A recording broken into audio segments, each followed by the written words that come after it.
Counselor Janey joined us yet? Wait for her a little bit. Okay, I see. Okay. I don't see her, Counselor. Okay, I'm gonna text her. And do you need anything from me before the start? Counselor Janey joined us yet? No, I think I got everything. Okay. I did get a statement from Counselor. Counselor. I think she won't be attending today. And okay, I'll add that to the file. Do you need anything from me before the start? Janey joined us yet? No, I think I got everything. Okay. I did get a statement from Counselor. I think she won't be attending today. And okay, I'll add that to the file. Before the start? No, I think I got everything. I did get a statement from Counselor.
It looks like Kim is trying to get in.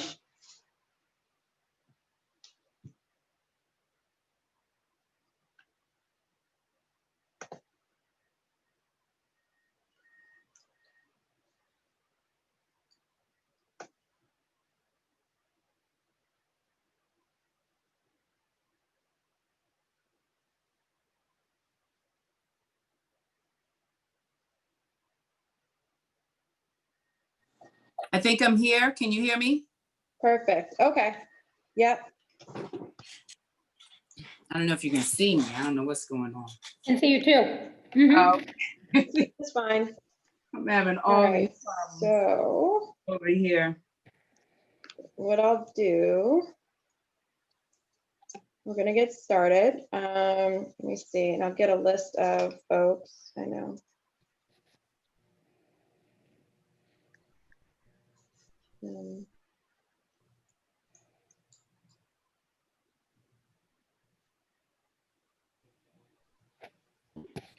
Hi. I hear you. Okay, good. All right, so I'll just go back on mute. Just want to make sure that I'm in the right room, all that good stuff. I think I have my counselors so far. Kim, Liz, Anissa, Kenzie, and Julia. And I know Kim didn't come in first, guys, but since she's the lead sponsor, I'm gonna go ahead, obviously, and have her be, first in line for questions, right? Okay, so that's what I have so far. Let me go ahead and put my statement up.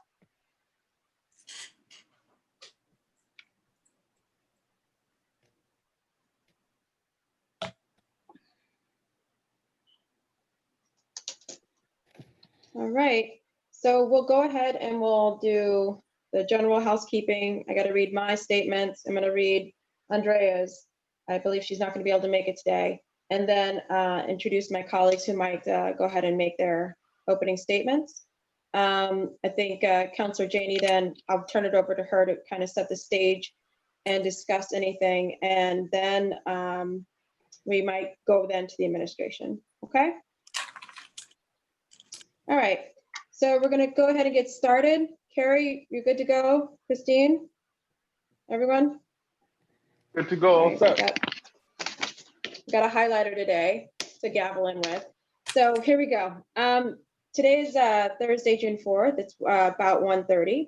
And today's hearing in government operations is on docket 0669, order for a hearing reviewing the implementation of the ordinance establishing the equitable regulation of the cannabis industry in the city of Boston. Good afternoon. I'm Lydia Edwards. I'm chair of the Committee on Government Operations.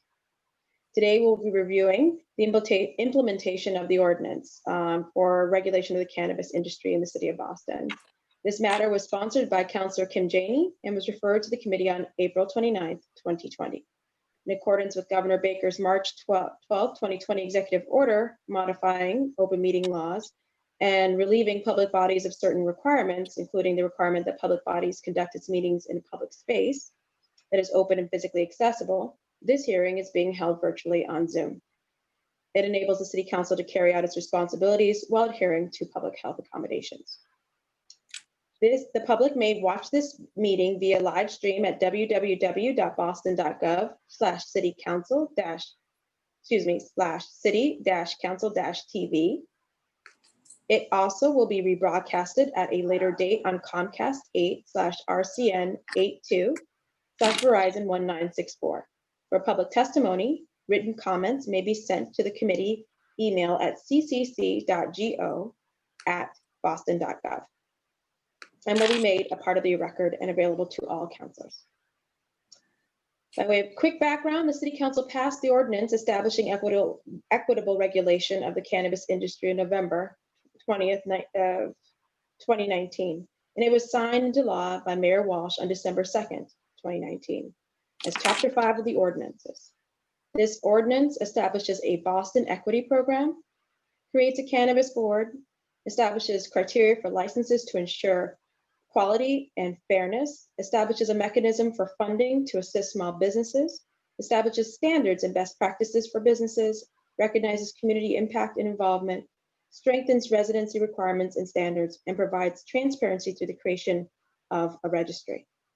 The purpose of the hearing is to review and discuss the implementation, since we're a little close to 6 months after its passage, of the provisions of this ordinance.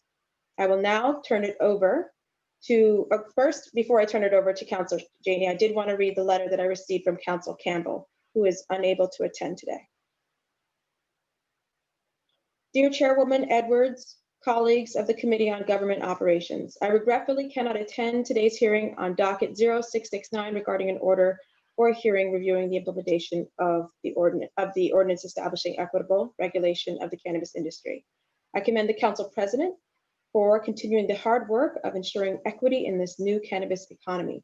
With a history of discriminatory policies around marijuana charges in the United States and the disparate levels of incarceration of people of color on those charges, it is especially important that people of color have access to benefit from the cannabis economy.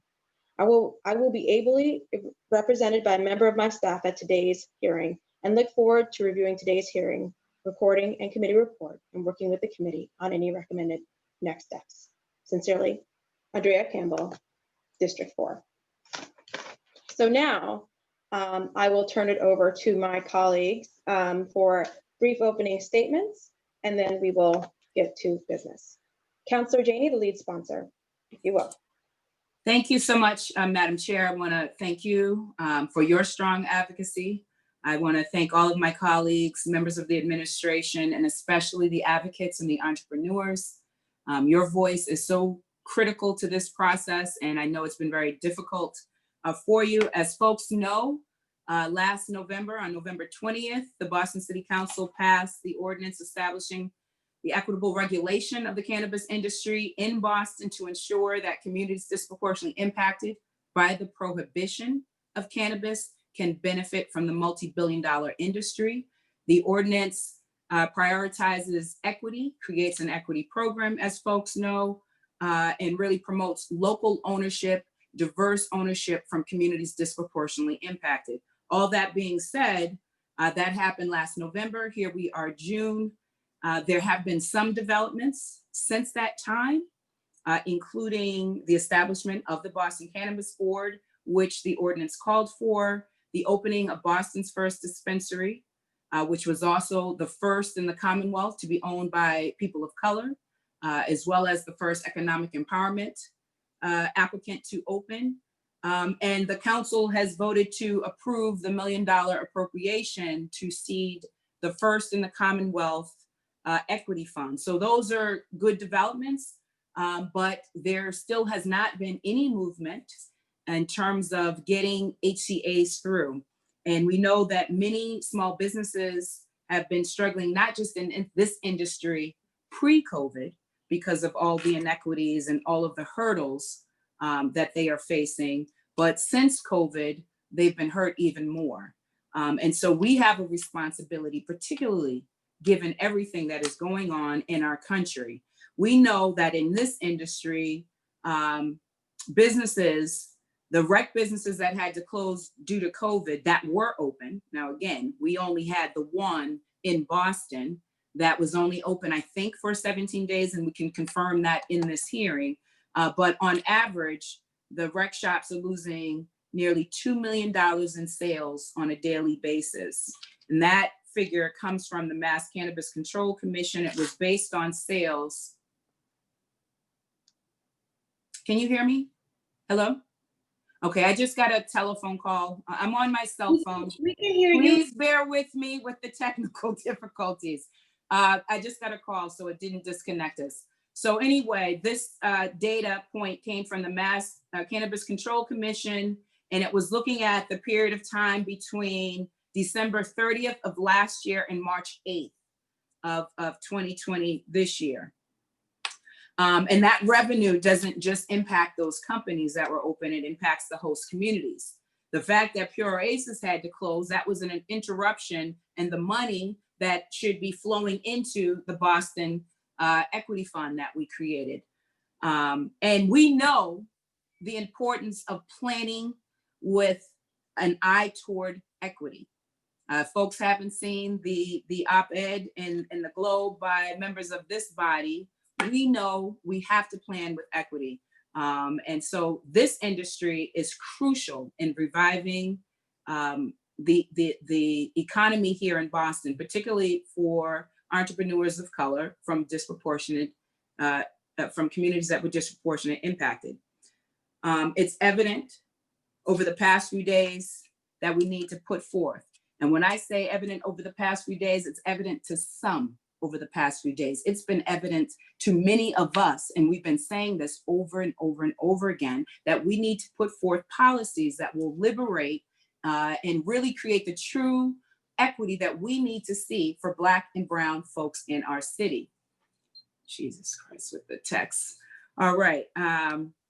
So I don't want to talk too long here because I have a lot of questions. As we move forward, I just want to, again, it's a call to action that we cannot go back to doing business as usual. We have to make sure that we are lifting up those we've left behind.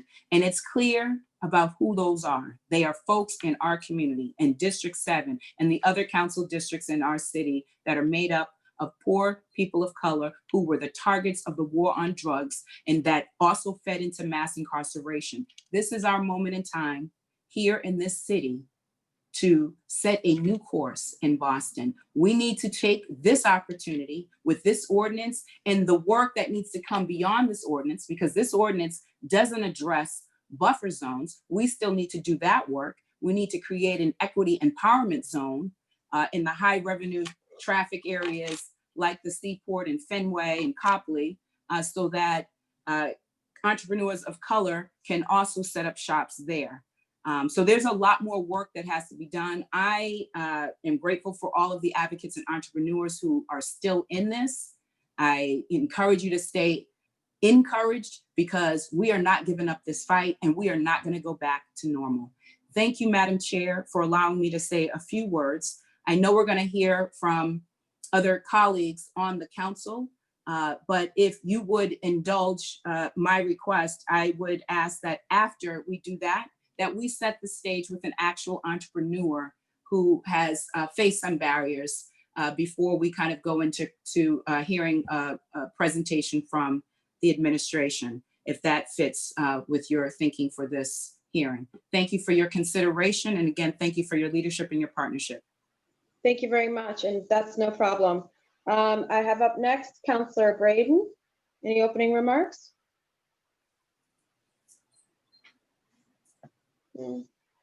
Councillor Braden?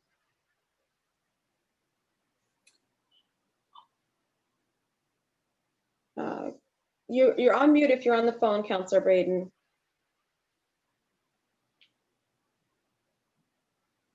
I can see you're on, but I see your mic's on.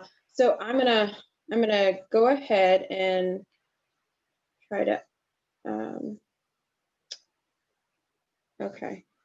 All right, Councillor Braden, I'll come back to you if we can get that undone. I see we've been joined. So who's joined us so far? Councillor Janey, Councillor Braden, Councillor Sabi George, Councillor Bach, Councillor Arroyo, Councillor Wu, Councillor Mejia, and Councillor Flynn. Okay. Councillor Sabi George. Thank you, Madam Chair, and thank you to the Maker for bringing us together this afternoon. I don't have any questions at this time. I'd like to just sort of get to the work at hand. Thank you. You're welcome. Councillor Bach. Similarly, I'll be brief. I'll just say that I think this is a really important hearing to have. I think that when the government gets into regulating an industry as heavily as we are in this instance, and does so because we have, like the council president said, purposes, right, to try to make this an industry where people who were victimized by the war on drugs have the opportunity to build wealth and share in the wealth of the industry. I think we really have to ask how the rules that we're setting are enabling or blocking that. And I certainly feel as a counselor right now, frustrated in my ability to give clarity to the entrepreneurs trying to be involved in this process, whether they're going to be successful or not.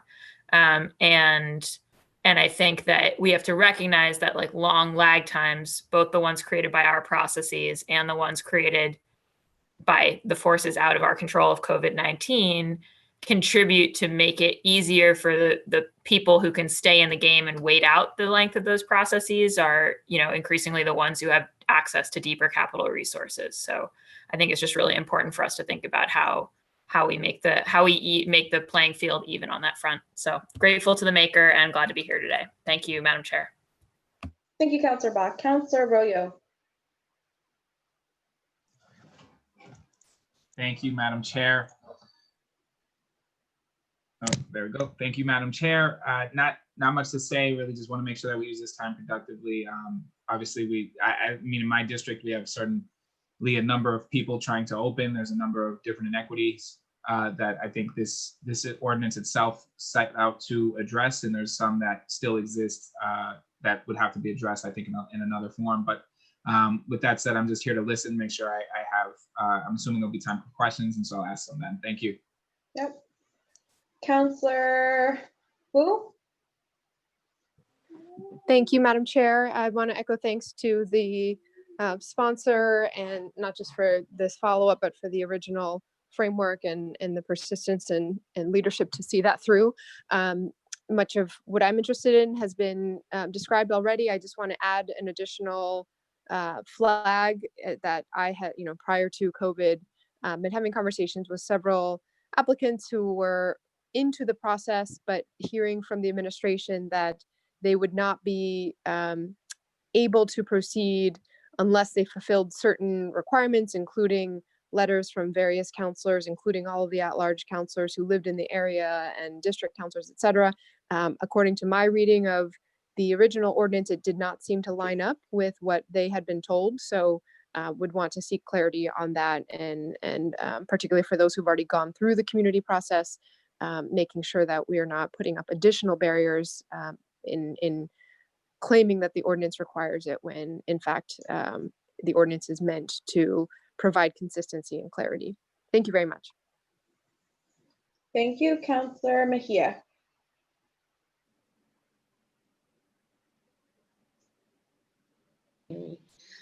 No, sorry.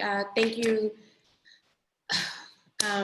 Lots to unpack here. Thank you to the maker. Thank you to the chair for hosting this. I'm here like my colleagues to listen and learn, and we'll wait to ask my questions later. Looking forward to the conversation. Counselor Flynn? Thank you. Thank you, Councilor Edwards, and thank you to Councilor Edwards and Councilor Janey for your leadership on this, and also to the mayor's team that's on this discussion today. Thank you as well for being here and for the important work you're doing. I'm here to listen and to learn more about the subject and the issue. Thank you, Councilor Edwards. Thank you. So we're going to go ahead and allow for the community voice to have a stage, someone who's in the process. I believe Councilor Janey, you had mentioned that before. Yes, Leah Daniels. Oh, I'm so sorry. I'm so sorry. I see a hand raised. Councilor Flaherty has just joined us. I'm going to go ahead and let Councilor Flaherty. Please, if you have any opening remarks, if not, we're going to go right into Councilor Flaherty. I saw your hand. No. You're raising your hand again. I'm calling on you, Councilor Flaherty. He's still in the waiting room, Counselor. Oh, okay. I'm gonna have to, Carrie, could you get him out of the, let me see. There he is. All right. He should be coming in shortly. Councilor Flaherty? Can you hear me, Madam Chair? Yes. Very good. Thank you, Madam Chair, for hosting this important hearing, and to Council President Janey for sponsoring, as well as all of her work and advocacy on this ordinance. As you all know, I had a front row seat as chair of Government Ops, and we worked very hard to put this forward, working with the lead sponsor and obviously the administration and folks in the community. So I look forward to hearing about, I guess, a status update on our progress with respect to the implementation of the ordinance, and learning more about how we are going to direct support to our equity applicants, in particular because of what we're experiencing via COVID-19 and the impact on this new and emerging industry. So appreciate the administration's involvement here, and curious again as to status of the equity fund, how much money is currently there, et cetera, stuff that we're all going to get into. But I appreciate it, and look forward to listening to the testimony and learning more about it. Thank you, Madam Chair. Thank you. And before I turn it over, I forgot to mention my own quick opening remarks. I echo Councilor Janey's sense of urgency. I think if anything, the pressure, and you have to understand the pressure on the City Council in this moment to do something about racial equity, to do something about reforming the way we do business is immense, and it's good pressure, and I'm so happy to have it and to see the amount of support. If anything, we should learn from our recent conversations on the liquor licensing that if we don't set this up correctly, we'll be dealing with a hot mess for 100 years. And that's what we're dealing with when it comes to liquor licensing in that system. We have an opportunity to redesign how we do business in a new emerging industry. And I think if we don't demonstrate that we can do it and that we have learned our lesson, then we shouldn't be in the business of doing this anymore. And that's a harsh statement to say, but if we literally can't look at the hot mess that we've inherited from liquor licenses and can't come up with a better system, then we shouldn't be in this business at all. That's number one. Number two, I have found, there seemed to be a lack of urgency, honestly, in getting the board started and getting it appointed and getting it moving. And I don't know why that is. I think the pandemic, if anything, was a rallying cry for how we're going to emerge economically out of this situation. And so this was, I thought, a wonderful opportunity to move faster, to move more cohesive, and to move with standards. I'm glad the board is finally being appointed. I'm not celebrating the fact that it's been appointed. I'm not celebrating that they're going to meet sometime in June. I'm only going to celebrate when we have at least several of the HCAs are pushed out. And I assume on the first meeting that they're meeting, they're going to be analyzing HCAs publicly and that I expect that there should be a timeline from the time that the people get to them to when they make their decision. 30 days, no more. And that might even be too generous because they should have gotten all the documents beforehand. I expect that there should be a quota or a certain amount of HCAs that are coming out on a monthly basis based on who's waiting in line. This should not be what kills a person's business coming to the city of Boston to ask for an HCA. This should not be killing an industry, and it is right now.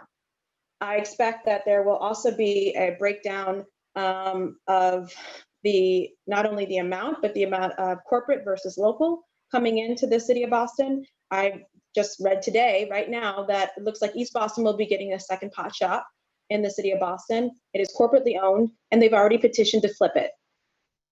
They don't even plan on staying that long. So that's what we did. So I expect that we are better, stronger, and moving towards equity. And if we're not, then we need to, what we thought was a restructure really was just continuing on as we've been doing. So I'm not happy. I expect more, and I expect this board to be pushing out. And I also want to make a clarification. The Boston Globe, I think, incorrectly stated that the mayor has the final say in who gets an HCA. Right? That is an incorrect statement, and I'll kick it to you guys later to correct that statement. I would not have voted for the ordinance if he had the final say in this, because I think it would have gone back to the same kind of hot mess we have from liquor licenses. I do not support that. It is the board that has the final say in who gets the HCA. And I want to make sure that each one of you, Alexis, John, and Kathleen, is that your interpretation of the ordinance or not, that the board has the final say in who gets an HCA. So I'm going to turn it now over to Kim, or to President Janey, for her to have a community person speak on their own experience of having to go through this. Thank you. Thank you so much for helping to set the table. And I've said before, you know, who is at the table is really important, because it's not just about, you know, what is served. You know, it's about who gets fed. So who is at the table determine who gets fed. And so thank you for helping to set that table. I really wanted us to hear directly from an entrepreneur who has done everything that has been asked. And many of them have. So I'm not saying that others haven't. Everyone in this industry, you know, every time we ask them to do this, they do it. And then it's like you move the goalposts. We can't keep doing that.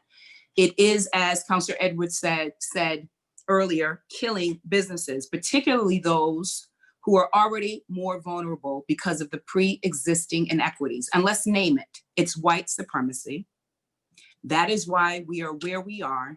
And we need to try to fix that. We have to fix that. Our people are dying. And so I wanted us to open up with an entrepreneur so that she can share what her experience has been. Her name is Leah Daniels, and she lives in District 7.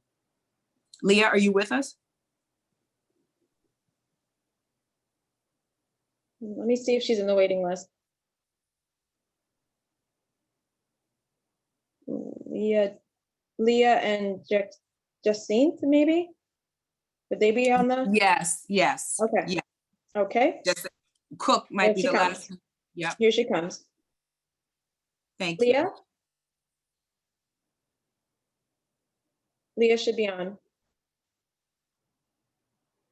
If she's not, if there's a difficulty with technology, I've got other entrepreneurs lined up. Hello, ready can to you go. hear me?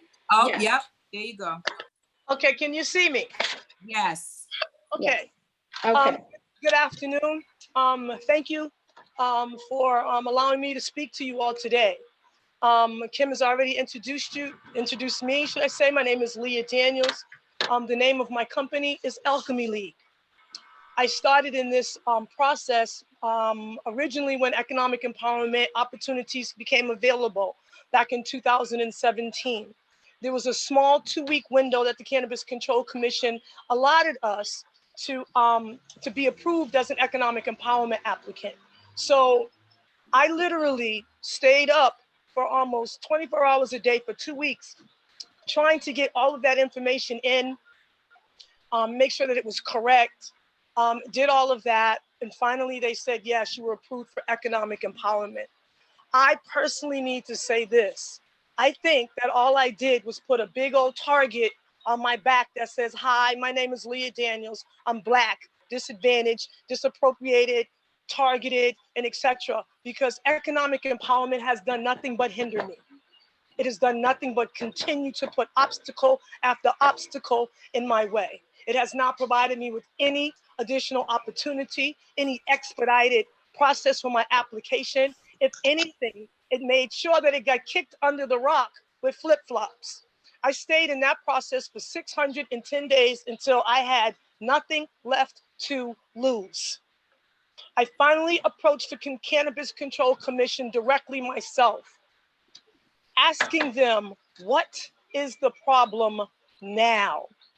As I witnessed 4 daughters, and yes, I'm gonna call their name, go through the process as of June of 2019 and be completely finished, approved, and open in 90 days as a general applicant. When I asked why and how, I was told to shut up and sit down. Unfortunately, I did not do that. They finally issued, after I had to retain an attorney and spend an additional $30,000 to speak to the commission about my application.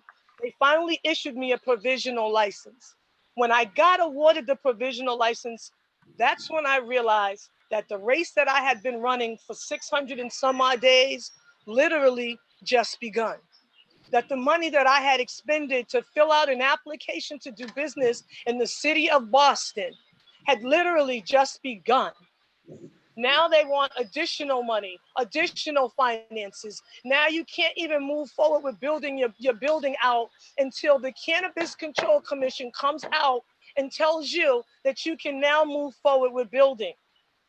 People who have no construction license, no, the towns or municipalities are managing all of this. You can't make a move until they tell you that it's okay to do so. You now would have, if I had have began that process right then, I would have looked just like Pure Oasis, out of business and probably destroyed financially, because I'm leveraging my capital in my home to start this business. So I would have been homeless. I would have had a mortgage that I would have had to have paid. They would have shut my recreational dispensary completely down. That meant I would have had products on my shelves that I would have been responsible for. What I decided to do was take the opportunity to apply for vertical integration in my medical marijuana license, because I witnessed who was opened and who was shut down. And the people with money stayed open, was able to do curbside service and do everything they needed to do. And the poor people that had to jump through every 999 hoops, it was very easy for them to shut your doors down. Oh, well, pardon my French, but oh, hell. Moving forward, I applied for my medical marijuana vertically integrated license. And I was just told and just informed by the Cannabis Control Commission that my economic empowerment priority status is not applicable for medical marijuana. It does not apply. There's no financial assistance with the cost to apply for that license. There is nothing, there's no priority for me. There's no expedited process for me. There is nothing. And so therefore, what they would like me to do now is to leverage more money as they decide whether and how long it's going to take them to let me move forward with my medical vertical integration license. I think it is sad. I'm born and reared in this town, in this community in District 7. I grew up in Academy homes. My mother died at 3. My father spent 27 years in a penitentiary. My uncles and the rest of the males in my family were targeted by this community with this war on drugs. When my uncle had a drug habit problem with heroin back in the 60s, he was called a drug addict, a bum, and he was incarcerated. I witness now in my community a bunch of white people who do not live here, who are running around my community infested with drugs, using drugs, breaking into things, falling asleep on people's property, vandalizing people's property, overdosing right in front of police officers that I watched, witness, arrest my family for the very same thing. It is very disheartening.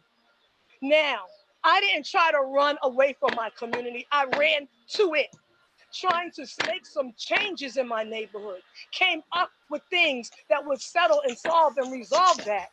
reached out to the people that had drug addiction problems before, who had recovered with cannabis, who was moving forward and was willing to go out and do a day by day, person by person meeting, interaction with them to make sure that if they were ready to change being a drug addict, we had beds, we had houses, we had facilities that were going to take them immediately to a location so they can start their rehabilitation.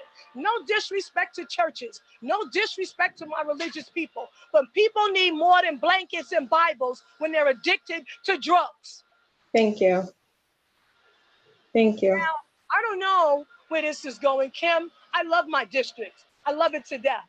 But I am no longer wanting to be in a business relationship with a community that has no desire for me to do business here.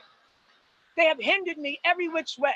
I try to reach out to Alexis Turcook. I'm ignored. No one calls me back. No one answers a call. No one ever answers her phone. It's ridiculous. And it is absurd. And we are going broke, and we are losing our leverage, and we are losing our opportunities every single day. And I don't know about the rest of the economic empowerment people, but I am sick and tired of being sick and tired. And Thank I want you. to know, why does the mayor not want my business in Boston? Thank you.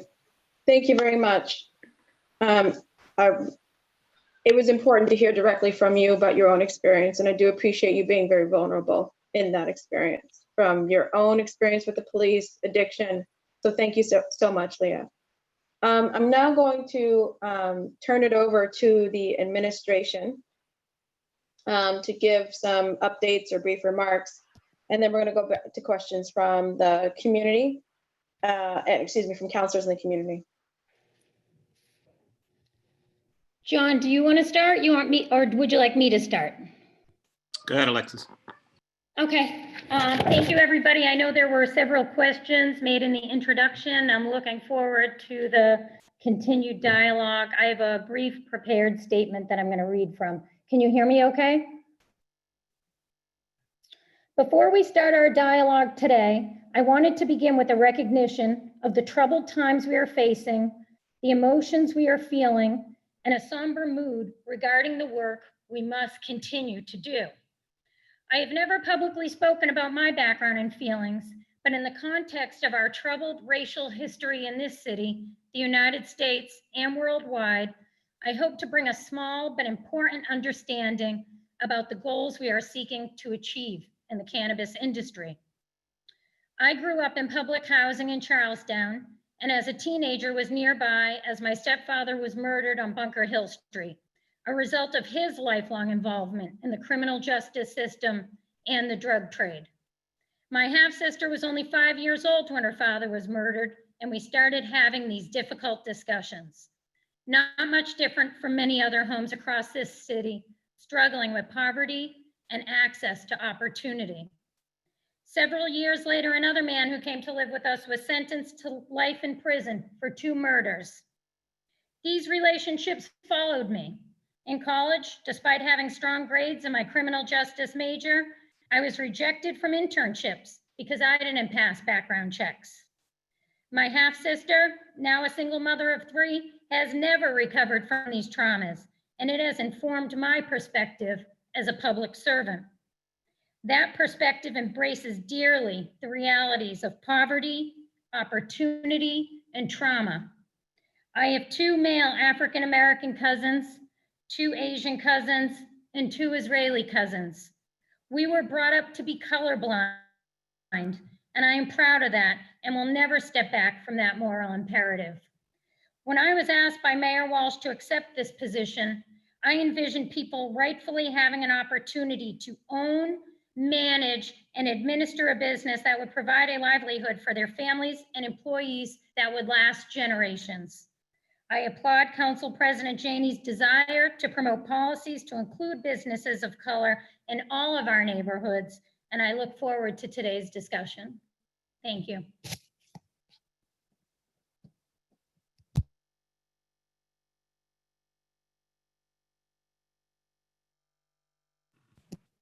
Thank you, Alexis. So for the record, my name is John Barrows, Chief of Economic Development for the City of Boston. Madam Chair, can you hear me?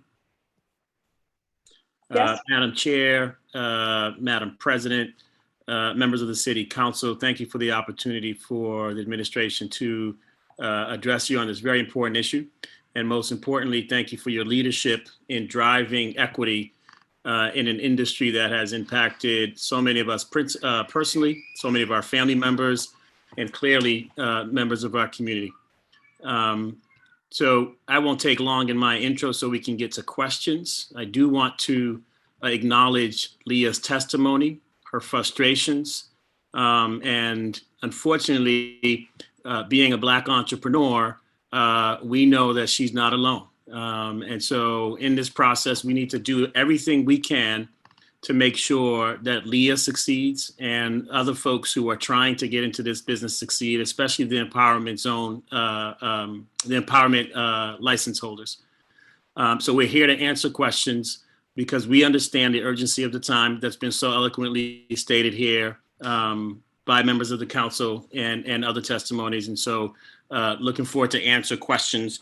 I know that there were some early questions that were asked that I want to sort of start to get to immediately. But I think before I do that, I'm going to ask Alexis to continue her presentation and talk about the status of applications, where we are, what's at the state, because I think Leah spoke very eloquently about the participation of the CCC in this. And sometimes it gets lost a little bit, the difference between the CCC and the city.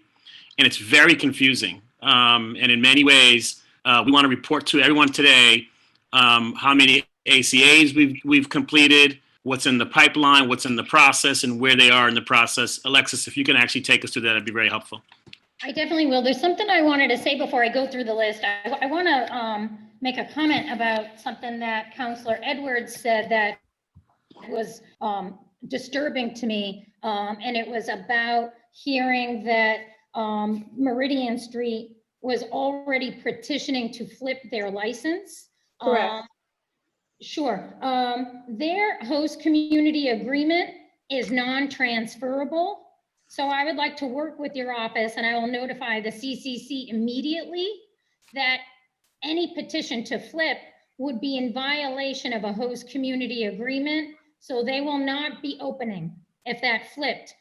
If they did open and attempted to flip after the opening, their license within the city of Boston is non-transferable. Wonderful. So I look forward to working with you to prevent that. It's something that during our discussions with Councilor Janey and Councilor Flaherty in government operations, we were very strong about trying to prevent that. So I'd like to work collaboratively with you and proactively tell the CCC that the host community agreements in the city of Boston are non-transferable. Thank you.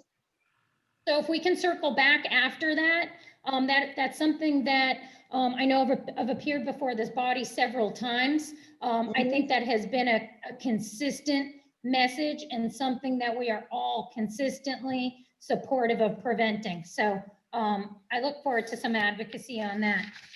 There's one other quick thing, and I'm going to contact the counselors about that, but it's apropos of the CCC today. I went through their docket of all of the pending businesses.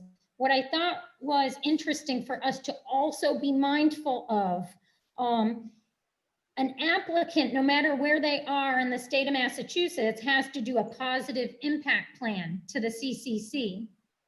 I noticed that there was a company today that was on the agenda to be located in Attleboro, Mass.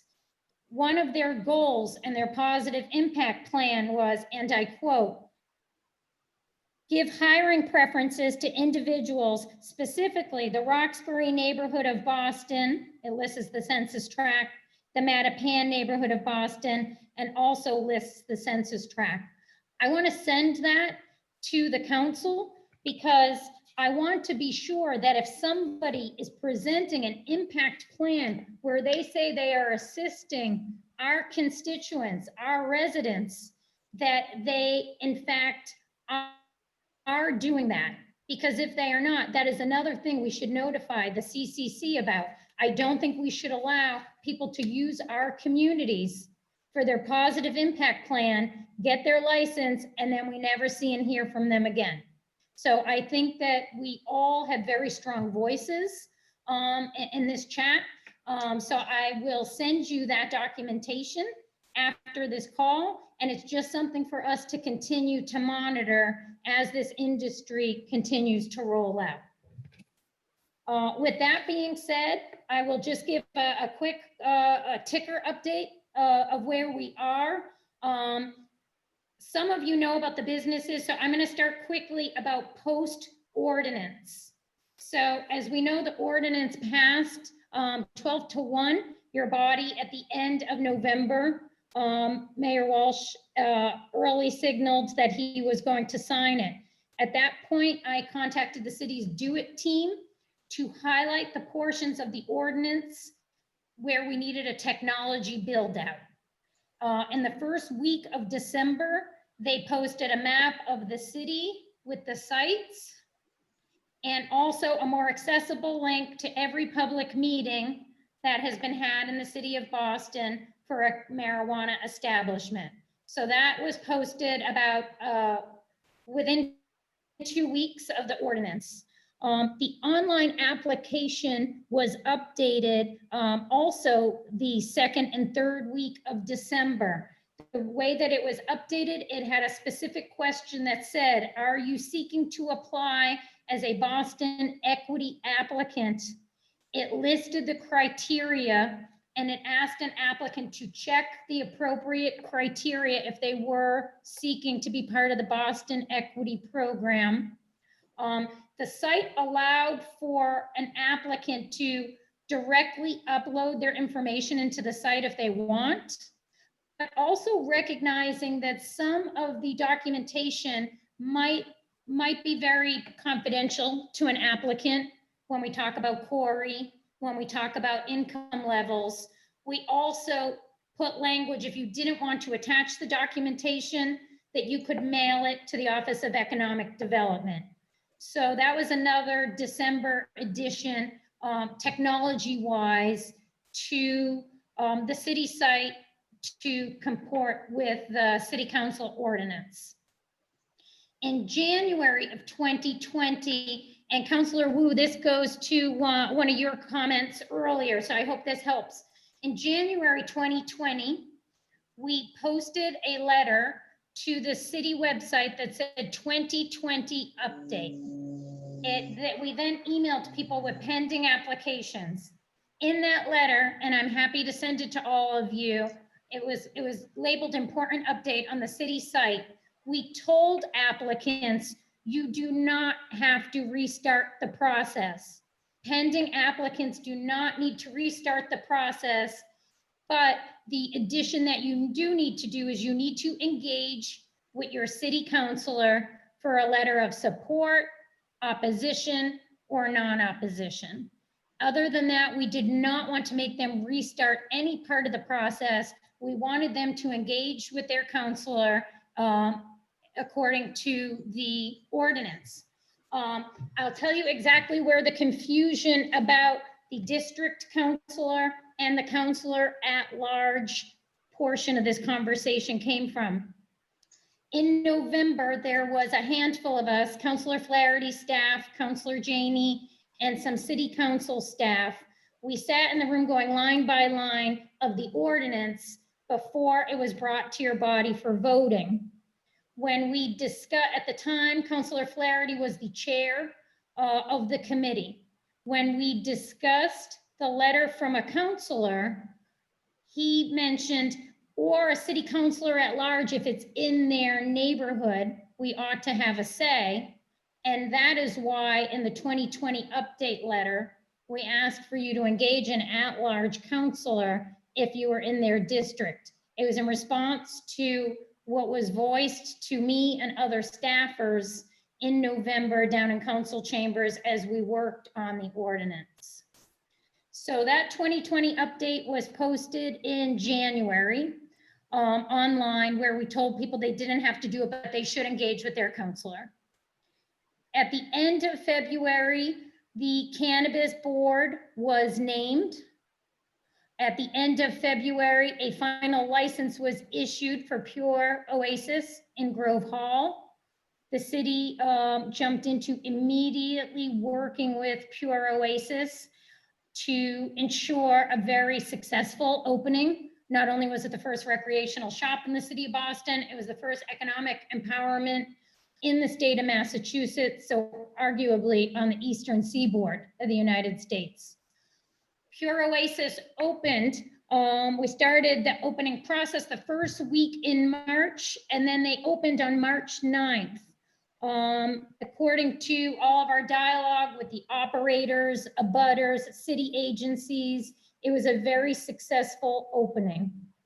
Unfortunately, within less than 2 weeks, we were faced with COVID-19 and shutdowns. At that point, I was engaging with Councilor Campbell and her staff because legally we were arguing about the discrepancy of packaged liquor stores were allowed to be open, but recreational cannabis was not. Because according to general law, you generally have to treat recreational cannabis shops the same as you treat packaged liquor stores. We continued the advocacy with the executive branch to highlight this discrepancy to no avail. They kept recreational pot shops closed. I stayed in very constant dialogue with the owners of that shop, asking them what assistance they might need from the city, contacting medical vendors to see if they wanted to buy product from Pure Oasis, so Pure Oasis would have assistance meeting their monthly bills, and trying to assist them as we made a reopening plan to the executive branch. Pure Oasis was one of only 3 recreational companies that was allowed to present to the agency on reopening. And then after working on that, after working with advocacy there, thankfully, they reopened a week ago. Obviously, those of us on the call are very familiar that unfortunately, they had some damage a couple of days ago. The highlight of that is that the damage was minimal. It was high monetary and a smashed window, but they've still been allowed to continue to operate. Thank you. The difficulty Alexis? there, yeah. Alexis, I know people have a lot of questions. Yeah. And so, not to cut you off, but when John was saying about the numbers, I was wondering if you had this, how many people are pending right now? Sure. So we have 14 total host community agreements. 3 of those in total, just in the cannabis space. 14 in the city of Boston. 14 have been granted. Yep. 3 shops are open. 3 shops are open. And how many people are pending and waiting for an HCA?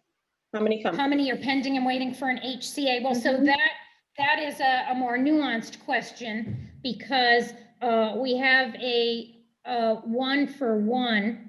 So while we have some businesses that are ready to go before the cannabis board when it meets, by the way, I wanted to highlight that the cannabis board is scheduled to meet on Wednesday, June 24th at 10 a.m. And that has been posted on the city clerk website. Okay. At that point, Counselor, I was hoping to engage with you and your colleagues regarding what we have ready to go in the applicant pool in terms of what we have for non-equity in the applicant pool and equity in the applicant pool. A couple of other quick updates. There's another economic empowerment site on Blue Hill Avenue. It is a Latino-owned small business. I spoke with them, and though COVID threw some of their construction off, they expect they will open in the fall. So I was happy to hear that they are, though there have been setbacks like other businesses have had, they are continuing to move along. So I believe we will have a second economic empowerment within only a few months. We have, as I continue to go through the ticker, you mentioned East Boston, who likely got a final license today. That was going to be one of my updates. Again, let's circle back on what their plan is. There is the Blue Hill Avenue one that I just referenced that will open in the fall.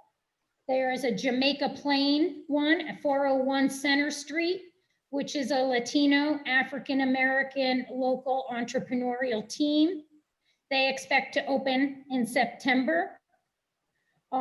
North Station is expecting to finalize, they have a provisional license from the CCC. They're expecting to finalize their construction in November and hope to open shortly thereafter. Maverick Square, 71 Maverick Square. They did not receive priority review status from the CCC because they're technically not a majority minority owned business, but they reported to me that they expect to open by December. So that is the ticker for one's recreational sites that are on the horizon for the year 2020. Okay, thank you. Thank you. I know a lot of my colleagues have been texting, they have questions, and I know that there are folks who are in the community who have questions and want to engage. I didn't know if, so if it's okay, John and Kathleen, unless you had something burning or a question to respond to, I was going to go to my colleagues. I just wanted to say something very quickly, and thank you for the opportunity to join you at this meeting. It's no disrespect, but I do have a meeting with the mayor in about 45 minutes. I just want to let you know if there's any specific questions about the board, I can work with Alexis and John to help answer them. We have our first meeting on June 24th. 2 of us have been sworn in already. It truly has been difficult with the operations of getting the board up and going because of COVID and just because of some practical hurdles we had to get through beforehand. But we are committed to this, and my staff is ready to go, and we will be meeting continually as these applications come in. Thank you. And so you got to go in 45 minutes to 3 o'clock. Okay. All right. So I'm going to go ahead and turn it over to my colleagues, and I'm going to keep them very strict on a time so we can get through at least one round. And I really do want folks in the community to be able to ask questions to Kathleen and specifically about the board. So I'm actually going to keep it, instead of our normal 5, I'm doing it 3 minutes for my colleagues so that the community can get and ask questions of Kathleen. Okay, so I know we have a lot of questions, and we can go through the rounds with John and with Alexis, who I believe can stick around, but I just want to recognize that. So I'm setting the timer, and I'm going to go in order of arrival. I'm going right over to the City Council President, Kim Janey, 3 minutes. Thank you, Madam Chair. Can you hear me okay? Yes. And I really appreciate the strict timeline, and please hold me to it. I have many opportunities I can get to the admin, and I want to hear from the community. Since we only have Chair Joyce for a little bit, I'd like to direct my questions around the board, understand who has been sworn in, who hasn't, how this board matches up to the desired outcomes that we were hoping for when we had original language and that original legislation that called for a board that had some small business experience, public health, public safety, et cetera, et cetera. So I'd be interested in the members of the board and how they compare against that criteria. What is the thinking in terms of how frequently the board will meet? How many HCAs would they be able to move through I don't know if it's a 2-hour meeting. So my questions are around that. And then the calendar of the board, like how frequently, is it every other week? Is it monthly? So if you could, Chair Joyce, kind of talk us through the mechanisms of the board, please. Thank you. Sure. I have been sworn in as chair, and Darlene Lombos has been sworn in. We were sworn in the same day. No one else has been able to get sworn in yet. One person has been out of state, and I think the other person on the board has it lined up for the day of our next meeting. Alexis can speak speak to, it's a development since COVID, is that a member of the board has had to decline participation in the board. Alexis has been in contact with that person, so we are a 4-member board now instead of 5, but we do plan on still meeting. We don't need to be a full board in order to move forward. The first meeting is going to be to outline the rules and regulations of the board. We're subject to the open meeting law. All of our conversations have to be done in public. We can't get together and discuss host community agreements or any other issues that come before the board on our own. So those things will all be done in public. I think outlining the rules and regulations is the number one thing, so that everyone, including the city council and the members of the public, have a clear pathway forward about how we intend to function. The board, right now, we don't have anything before us, so we do plan on meeting regularly. We'd probably have one hearing and then meet again in, I'd say, a week to discuss, to then vote on what's before us. And we will be doing this regularly. There's 5 of us. Everyone seems to be flexible, motivated, and ready to roll up their sleeves and get to work. We have about 20 seconds. I would say in that 20 seconds, we have an opportunity to get a 5th person on that board who truly reflects the needs of our community. And I want us to focus in that as we look for, as the mayor is looking for a 5th person. I would really love some consideration for some strong leadership from the community on that board. The language in the ordinance requires the 5th member to have some public health background. If that gives you. But still, with the backing of the community, like someone who's going to be strong in that area with backing from the community. So there have been some starts and stops, but I can tell you today that we are committed to moving forward. Thank you, Chair Joyce. I know we're out of time and I want to be respectful of the framework. Thank you, Madam Chair. Councilor Braden. Thank you. I would really like to know how many host agreements have been allocated in Alston Brighton in District 9. I know there's been many applicants and people we've talked to, but I just don't know where we are with host agreements. Councillor, as of right now in District 9, there would only be one applicant that would be ready to go before the board. It's because that's the only applicant that has secured a letter of non-opposition from your office, and that is 204 North Beacon Street. But as of right now, there are no host community agreements in your district that have been executed. Okay, because I have written more than one letter of non-opposition so far. So, and the other question. We're only in receipt for one, but I'm happy to contact you afterwards to circle back. Yeah, it's just really, there's a level of frustration at how slow the process is out here, because there was huge level of support for legalizing recreational marijuana, and we're still obviously there's a lot of community to support to see if we can move the ball down the field and get this going. In terms, including economic equity applicants is really important as well. So thank you. That's all the questions I have right now.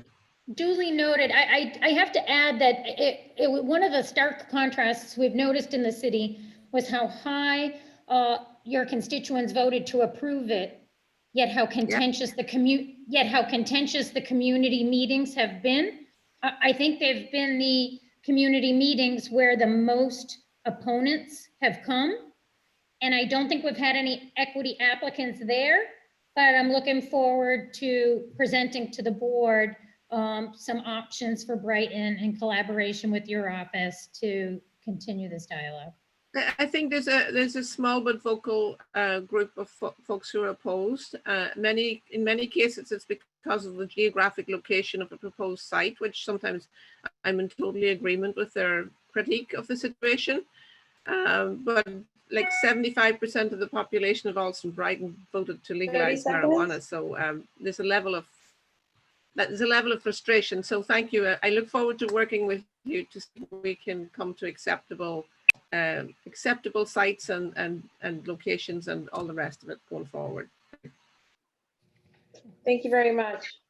Councillor Asabi George. Thank you, Madam Chair. And I actually am gonna yield all of my time to the rest of my colleagues so that we could get to public discussion. Thank you. Thank you. Counselor Bach. Thank you, Madam Chair. I was wondering, Alexis, if you could speak, or maybe, actually, this might be a question for you, Chair Joyce, just about how it's going to work. So in my district, up in the sort of Back Bay, East Fens area, there are 4 applicants who I know of, 2 of whom have had their public meetings and 2 of whom have not, who are all within the same half-mile zone. And I think my initial understanding had been that the goal was to try for the board to try to consider batches of applicants who are all within a half mile of each other, given the fact that the buffer zone rule is in existence. And so I'm trying to understand, it seems like I have lots of people asking me sort of what the timing is, and that batching had been my understanding. And then I don't quite know what our plan is on recommencing public meetings that are a condition of going before the board. So I'd love to hear you just speak a little bit to your logistical plan on that front. I think that's something that we need to work with Chief Jerome Smith's office on, and whether communities are comfortable with conducting these meetings virtually. As you know, there's discussions about the digital divide. There are discussions about community access. And I'm not saying that we can't do them. I just think that we would need to collaborate with Chief Jerome Smith's office to see what the comfort level was to conduct virtual public meetings. Obviously, COVID has gone on longer than all of us expected. So that's probably going to be the way that this goes. Obviously, when this happened in March, I'm not sure anyone expected that we were going to prevent public gatherings for this long. And so this is about community access and opportunity, but as COVID has dragged on, I definitely think that we should engage the Office of Civic Engagement to discuss the possibility of virtual meetings, being mindful that some of our constituents might have opinions on that to the contrary, but that's something we can certainly work on. Yeah, no, I look forward to talking to you on that. And I think that, I think it's important, right, to recognize that if we don't resolve that problem, we end up with 2 potentially bad situations, right? One is that you end up with entrepreneurs who have gone through the hoops and are stuck waiting to go to the board because we're waiting for those other ones to catch up. And so you put people in a kind of indefinite holding pattern. And the other side is that we go forward with some of the applicants who are ready, and then you have equity applicants and others who are still behind that public meeting hurdle, and that's not ideal either. So I'm very concerned about that in that specific zone, and also just looking for clarity, I think, for about how, and maybe Chair Joyce could address this, sort of how you're going to prioritize considering applicants, because I also have some applicants who are not up against others who are just wondering, like, in a public meeting, when will they get a hearing? Thanks, Councilor. That is the purpose of our first meeting, is to iron out those rules and regulations and to determine how we deal with multiple applications at the same time. There will be debate and discussion around that amongst the board members. And then when we have a final draft of the rules and regulations, we will then meet again to vote on those. We'll take those things into consideration. Great, thanks. Thank you. Counselor, let me get my timer first. Counselor Arroyo, you ready? Thank you. And I'll keep it brief so that we can, if the idea here is to have the public ask questions, I think that's incredibly important. So I'll keep this brief. So I was told the board isn't fully sworn in. Is that the case? Yes, because of their availability. And in terms of the selection of the board, was that unilaterally a decision by the mayor? Was the mayor the only person who could appoint on the board? How's the board appointed? I'd have to ask someone else to speak to that. It had nothing to do with me as chair. It's the mayor's. The board was appointed by the mayor and Councilor, I can send you to fit in the specific categories that were discussed as important in the ordinance. So fantastic. And I can send you those, but there's a public health, a public safety, small businesses. I'm doing this off the top of my head, but I'll send it to you so you can look at it, so that it wasn't just 5 random individuals. They were individuals who were selected for their particular subject matter expertise, not just in cannabis, because cannabis is a new space for everybody. The board, when it was appointed, was 4 women and 4 persons of color of the 5. And they all fit into very different categories, of which I'm happy to email you so that you can see. Fantastic. And so let me just make this comment, and then if you have some response to it, that's fine. But as we talk about systems and systemic racism, a lot of that involves who makes decisions, who's at the table. Latinos have been disproportionately impacted by the drug trade. They make up 1 in 5 Bostonians. And to my knowledge, there is not a single Latino on that board. Or Latina for that matter. And so the reality for me is when we talk about who's making decisions, who gets to evaluate, and we talk about different values in which they come to the table with, or knowledges, life experience and lens is an incredibly important one. And the fact that they're missing entirely from this board, unless you have some information I'm unaware of, is troubling for me. And so I'll leave it there, and then I'll let the rest of the questions go. And if you have a comment for that in terms of whether I'm misinformed in some way on that, that would be great. Otherwise, I yield my time. It's duly noted. I just wanted to highlight quickly before Chief Barrows discusses it. I thank you for raising that. 30 seconds. And I understand about the Latinx community being disproportionately affected as well. Of the retail agreements, we made sure to include Latina small business owners. There's one on Blue Hill Ave. There's one in Jamaica Plain. We continue to understand. Are there any men of color on that board? Men of color, yes. There's a man of color on that board? Yes. Time. Sorry, I didn't mean to interrupt you, Chief Barrows. So, Chief Barrows, do you have a 10-second reply? I'll make it 10 seconds. I hear Councilor Arroyo very loud and clear, and I think there's an opportunity with this remaining seat to do something about that. Thank you, Council, for raising it. Thank you. Councilor Wu?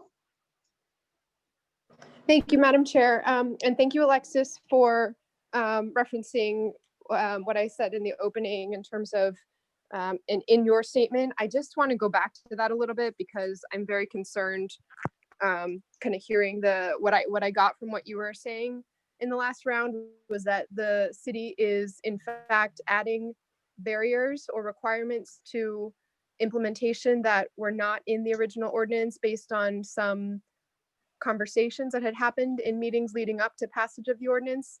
And I have both the letter and the provision of the ordinance. So the letter, which you referenced, says that the recently passed ordinance created a new requirement in the community outreach process whereby the district city councilor and the at-large councilor of the siting district, should the at-large councilor reside in the district of the proposed site, shall be responsible for providing a letter of support, opposition or non-support for an application, and et cetera, et cetera. I mean, that the language is very unclear. Even what does that mean? The district of the district in the siting that the councilor resides in. But then if you go to the ordinance itself, there's no mention whatsoever about large councilors at all. So it's, I find it very, very difficult to understand why the city would be doing this and putting more hoops in front of applicants. With all due respect to my friend and colleague, Councilor Flaherty, this was not, we go by what was passed and what everyone voted on and what we put on the floor. And that is what councilors are agreeing to pass when they are taking their vote. So just want to understand if this current letter is still valid or you're intending to rescind any part of it. The part where you need to engage the district councilor of where you wish to cite is valid because that was created pursuant to the ordinance. That was something that the council ordinance contained. So that's why the update asked people to engage the district city councilor. It was always my understanding that the city council wanted to be aware of who was pending and have a say in weighing in and being a part of the criteria. I can amend the 2020 update letter, but I would only want to have dialogue about that because not only do I have a memory, but I have notes about a meeting with the Government Operations Committee where Councillor Flaherty said that as an at-large councillor, he wanted to have a say in shops that wanted to site in his district, and at-large councillors should have a say. I didn't want to put something out with my signature on it that did not acknowledge what an at-large city councillor asked to be a part of. I thought that that would be extremely disingenuous to our year-long of negotiations.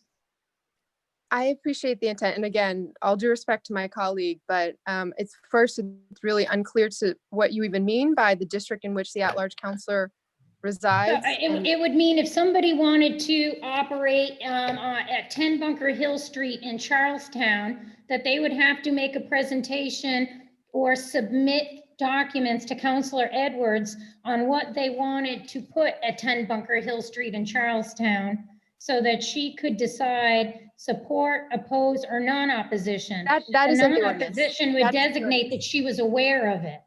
The other piece is not in the ordinance at all, about parentheses at-large councillors residing in the district. And it's one thing to keep councillors in the loop. I understand, it's great. I actually think that we need to just set rules and have overtime. Thank you. I will just say we need to stick by what is in the ordinance. It is inexcusable that we are asking entrepreneurs to go through even more barriers, such as obtaining more letters, more requirements that are not defined in the ordinance.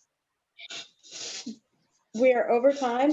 If at anything, I will pick this questioning up in my set, so we'll get back to this. So maybe we can understand the discrepancy between any notice we put out and also the ordinance. And also Flaherty will be coming up before me, so maybe he can also speak to this as well. Councillor, I believe that's Mejia, yes. Okay, great, thank you. In the interest of my little 3 minutes, I just want to be really clear that when we're answering the questions that I'm about to ask, I don't want a lot of additional background information. I just want a yes or no, and I just want answers in terms of numbers. That would be really helpful, just because I'm really nervous about my time. And then I just want to be really mindful of, Alexis, you mentioned in your remarks about being colorblind. I think when we're talking about issues of racial equity, that this is an opportunity not to be colorblind. And I understand the sentiment and the intent of what that is, but it could be a little bit dangerous for us to, navigate with our colorblindness situation. So I just want to uplift that real quick. But in regards to the questions, someone mentioned that it would be someone from the public health background. I'm just curious, do they have to be a PhD, a nurse? When you think about public health official, I think that there are different folks in different professions. So could it be a regular, community health educator of color? If we're going to talk, okay, cool. In terms of racial demographics, can I just get the breakdown of the board? Alexis, I haven't met them, so I don't want to speak to their racial background. Kathleen Joyce is on the call. At the time, Monica Valdez Lupi, a woman, Filipino, she has since declined due to her increased workload in the COVID space. Darlene Lombos of Roxbury. I believe, I'm being presumptuous, I believe Darlene is Filipino. John Smith is African American. I'm doing this off the top of my head. Okay. Chief Edwards, did I forget somebody? Okay. No, those are the members. Okay, so then, well, we need to, who's the African American? I'm sorry, I didn't catch that. His name is John Smith. And where I is John Smith? I believe Darlene is as well, to be honest with you. Okay, so we need to, at some point, I'd like to know where John Smith is from. What, I just need some more details about his situation. Let us, Councilor Alexis. Right now, Councilor. Alexis, let us get back to you. We'll share information on their names and bios. Okay, that would be, thank you. How long will it take for the board to adopt your bylaws? And then I also want to know, how long will it take for companies to have, will they have to wait for consideration? And how many of the 14 applicants that you addressed earlier are equity? And I'm still also unclear about the at-large versus not so much. So at-large counselors that could be on a follow-up, but I'll just address the rules and regulations. I think, going back to what people have said before, how their opinion is that the liquor licensing process is flawed. We want to take our time with the rules and regulations to make sure they reflect a process that's fair and equitable. So I don't know how long it will take. So we are over time, so I'm going to allow for Kathleen to finish answering the question. So As we, question, I want to know how many of the 14 applicants are equity. That's the question that I want her to answer. So I'll break it down by retail. Of the 8 retail, 3 are economic empowerment. 1 is minority woman-led CEO. And 2 are Latino entrepreneurial small business owners. They don't have the equity designation, but they are equity, not equity, they are diverse small business owners. So that's the breakdown. I can send you that as well. I just sent you an email about John Smith. Okay, thank you so much. I'm sorry for being so short, but time is limited and I wanted to at least get as many questions in. I do appreciate your time. Thank you. thank you very much, Councillor Flynn.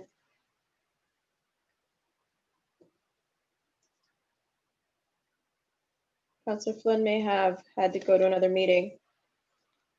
Okay.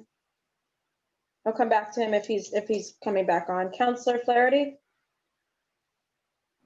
Yes, Madam Chair, just want to clear up the record too, because I had to step off for a little bit. But so I think my initial concern was just to make sure that the at-large colleagues got notified, not necessarily needed to sort of participate in a I guess, executing a letter, if you will.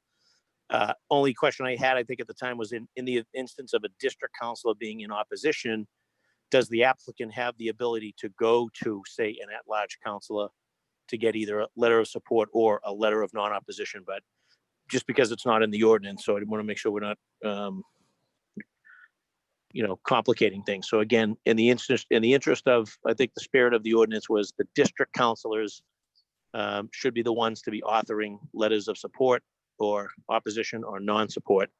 And in those instances, and clearly at-large councilors should be notified, given that we're citywide councilors, and that in the event that there's an impasse, if you will, or a district colleague refuses to either send a letter or sign a letter, either or, for or against or indifferent, that they need to have some other recourse. And that recourse in that instance would be, to reach out to an at-large council. That was sort of, I think, the mindset that I had as chair at the time. So if that helps any of this, then and moves it forward, then great.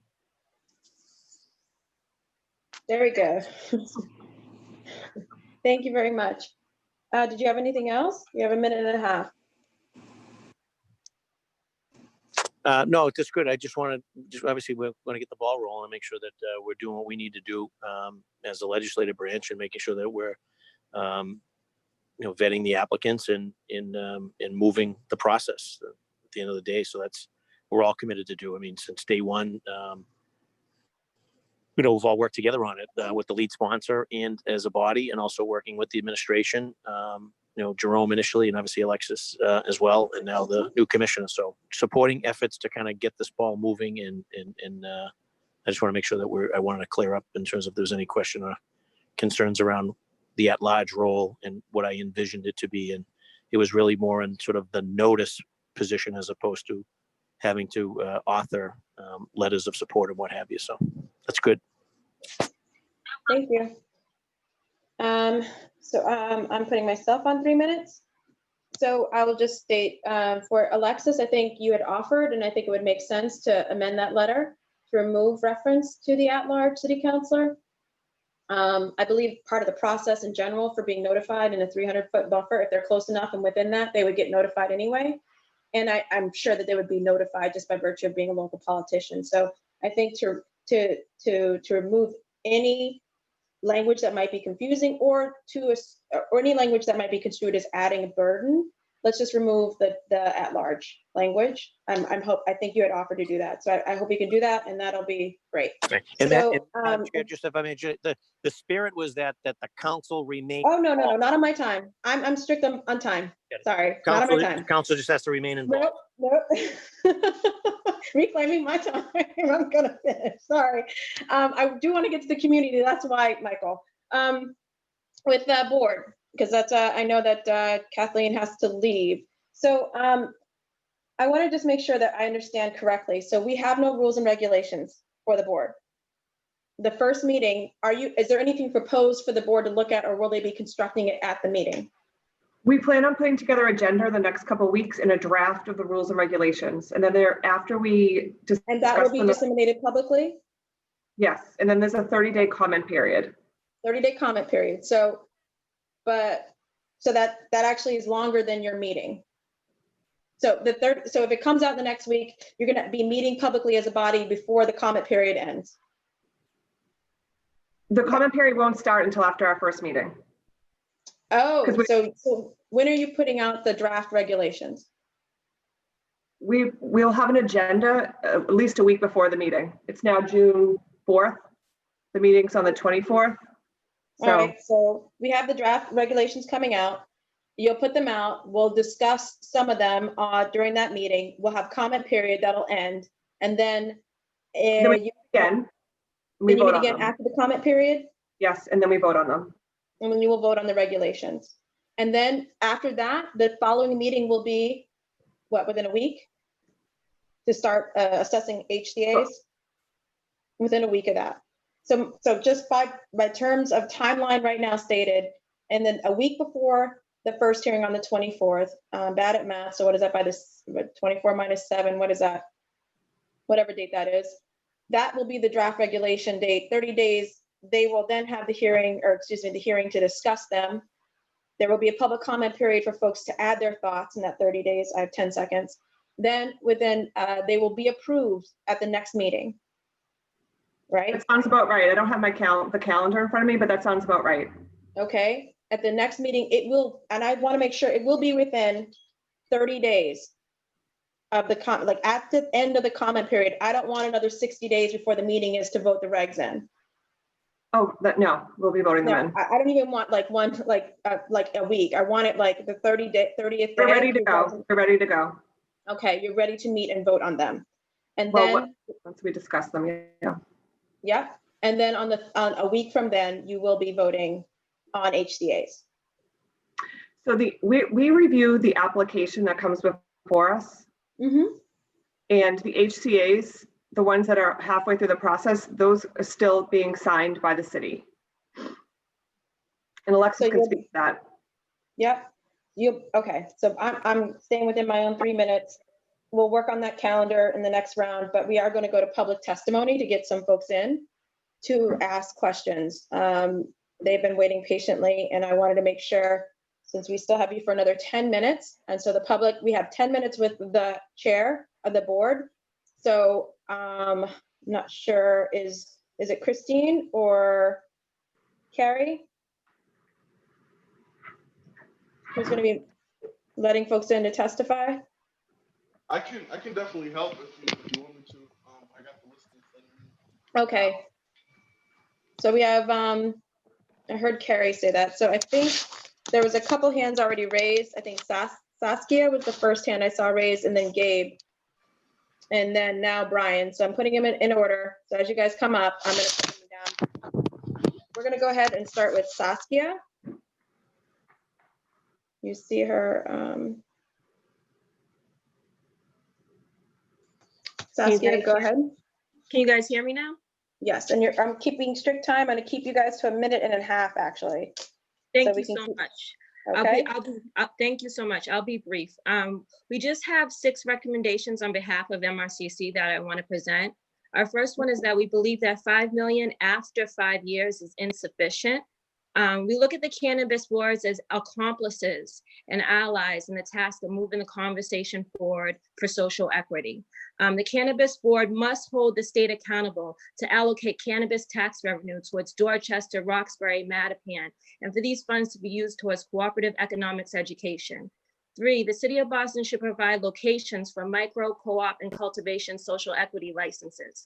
Land ownership is disproportionately owned in this state. There are many abandoned buildings in the City of Boston owned by the Department of Public Housing that can provide equity source location.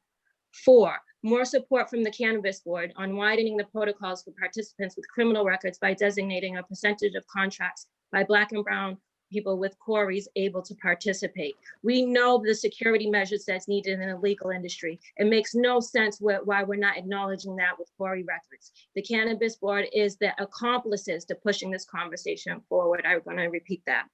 5, we need protections against predatory real estate owners. We know what's going on with our SCEE applicants. It is unacceptable. There is no language to protect them, but there is plenty of qualifications to become a SCEE applicant. This is not right. Number 6, Internal Affairs Board elected by the city community members with subpoena power. Who polices the police? This is necessary. This is a community moving forward. You guys do not work alone, you work with the community. So there should be an internal affairs board elected that are residents of Boston, and for the city members to be with subpoena power. Do I have any seconds left? You really don't, but that was excellent. I thank you. Thank you so much. I'm so sorry. Mike Ross was actually first. Former City Councilor Mike Ross, are you still there? Hello, I am from East Boston, Councilor. Thank you, everyone. First of all, I wanted to say is that I do really appreciate that the board is going to be online. That's not a small feat. I'm glad they're doing it, and I thank them for that. I thank the council for their leadership in pushing these issues. I just want to point out, I just by count here, I have 5 different applicants who would be eligible as Boston Equity, under the Boston Equity program, for a total of 7 locations. And I just want to feature one of them. I think it's worth putting context to it. These guys are ready to go. Jason and Brian Chavez, they're a brother team.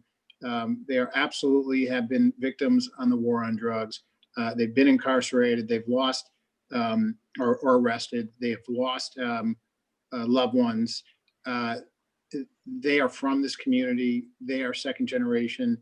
They are Afro-Caribbean, Dominican. They're great. I know they've been in touch with the city. I only raised them just to put some context on the face of the applicant, that it is a very hard process. It's not an easy process for so many reasons. The CCC process is very cumbersome, but these guys are getting through it. I do represent them at a discounted rate. They do a lot of their work without me because they're trying to keep the bills low. I understand that and respect that. And we're going to see about 30 seconds, Mike. Sorry. People like them get into it, and I can't wait. So I just wanted to give you some context. Thank you for what you're doing. Michael, I contacted them a week ago. I agree with what you said, and I'm sure if you talked with your clients, they will let you know that I reached out to them to ask them to be a part of documenting their social equity status for the board to consider. So I'm in agreement with you about that, and that's why I did outreach. Thank you, Mike. Thank you, Alexis. I have a Brian Keith. Brian? Hi. Okay. You have a minute and a half, Brian. Good afternoon. My name is Brian Keith, co-owner of Rooted in Roxbury, a proposed cannabis business in Roxbury's Nubian Square. Thank you all so much for holding this hearing. In March of 2019, Rooted in Roxbury was formed using the premise that those who have been most impacted by the war on drugs should have the opportunity to reap the positive benefits of the legalization of cannabis. To that end, we feel that we've created a company the right way, and here are a few of the highlights. We're a 100% minority ownership team, 50% women-owned. Entire ownership team are Roxbury residents. Our ownership team has over 25 years of experience, restaurant and entertainment industry in Boston. We have 40 investors. All 40 of those reside in either Dorchester, Roxbury, Mattapan, or Hyde Park. All of those investors are people of color, 96% Black, 2% Latinx, 2% Asian. We feel that we've approached the legal introduction of cannabis in the right way, but unfortunately, while we personally have had decent amount of access and FaceTime with counselors and other members of the Office of Economic Development, on the whole, we've found the process to be unclear, a bit disorganized, noting Alexis' inability to answer the question earlier from Chairman Edwards of how many applicants are in the queue, saying it was a nuanced answer, and favoring large out-of-town entities who have the means to shell out large amounts of funds and hold on while smaller businesses fall away due to lack of funding. I would make 3 asks to the community and provide one concern. The one concern is something Councillor Edwards mentioned earlier in her statement, with the average net worth of people of color in Boston being $8. We're looking to bring a regulated billion-dollar industry to Nubian Square, where investors of color from the community will reap the benefits. If you liken this to the full liquor license and entertainment license in Boston, where the vast majority of the holders are not people of color and have held them for years, in the cannabis industry, we're setting up another monopoly where Black and brown communities from the city are left out. Brian, you're over time, so if you can summarize. To summarize, I would ask that we create a map that shows all of the proposed locations and their statuses as they move through the system. That we create an application process that is well-defined and allows individuals to know where they stand and allow them to get a yes or a no. We're all spending a lot of time in the queue with no benchmarks or timetables, and it's expensive, and it's favoring bigger businesses. And finally, we've got to be creative in how we think about buffer zones around schools and other protected establishments. The buffer zones right now are partial to partial radius from the closest points of each establishment, but it takes into account the dead spaces and unusable spaces the same way it does high traffic areas. We need to measure door to door or think about measuring door to door. I'm sorry, I'm trying to keep people, I apologize. And if you want to submit any written testimony, it also becomes part of the record as well. I certainly will. Thank you very much. I have Gabe Salazar. I apologize if I mispronounced your name, but Gabe Salazar or Gabi, maybe? Yep, Gabe. You are free to start. Unmute. Can you hear me? Yes. All right. So my name's Gabe Salazar. I'm the founder of We Can Deliver Boston. We're looking to be one of the first actual marijuana delivery companies here. We put in for our pre-license, and there's two things that I want to discuss. One, I believe that these bigger marijuana companies need to be held accountable and helping the community. There should be it shouldn't be forced, but if it has to be, there should be a forced interaction where these bigger companies are mentoring these new companies coming up, especially us of brown and Black color, because we don't have these experiences. And especially being a social equity applicant myself, or actually in the social equity program, I know in my personal experience, in my reality, I wouldn't know much of how to run a business if it wasn't for my mentor that helped me out. The second thing I wanted to discuss was the HCA requirements. Are they going to be the same for delivery companies? You know, there's a lot of, this is new territory for all of us. And, you know, a delivery company shouldn't be held at the same standard as a dispensary. We're not going to be holding, growing, selling any of the marijuana or THC products. We're only going to be delivering. So how is there going to be an equitable opportunity for a delivery company if we're held to the same standards of dispensaries? Is that going to change, or is it going to be the same moving forward? Thank you. That was an excellent question. And we're at time, but I did want to note, I hope Kathleen is still here. It's 2:58. Did she leave already? Yeah. I was trying to get before 3 o'clock because I think that would be something that would be wonderfully addressed in our regulations that are going to be proposed. So the CCC just came out, Counselor, the CCC just allowed for delivery on May 28th. Right. So last week, and I emailed with this gentleman earlier today, and I said, thank you.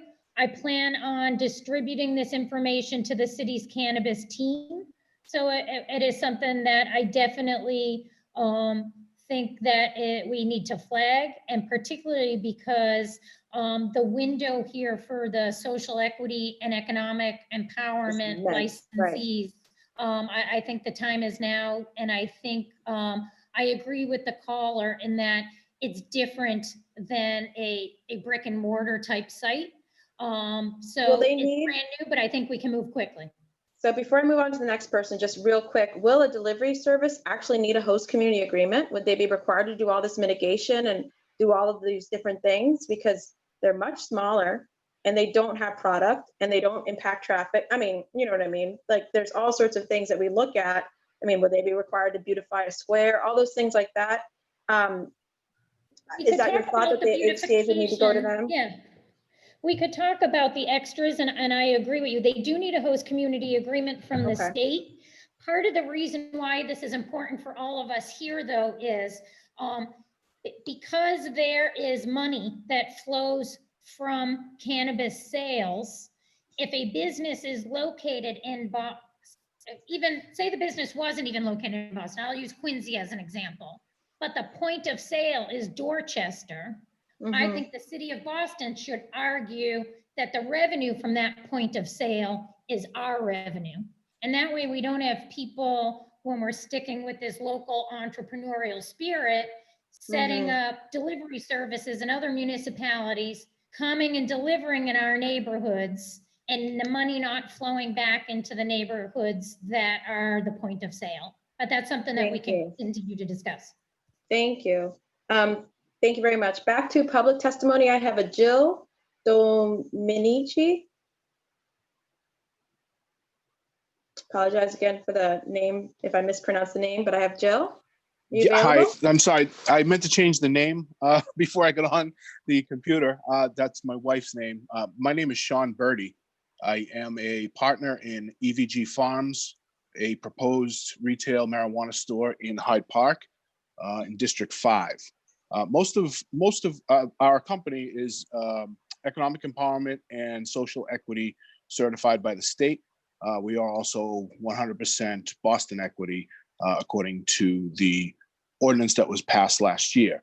Most of the questions I had have been answered, particularly around clarity around the at-large question.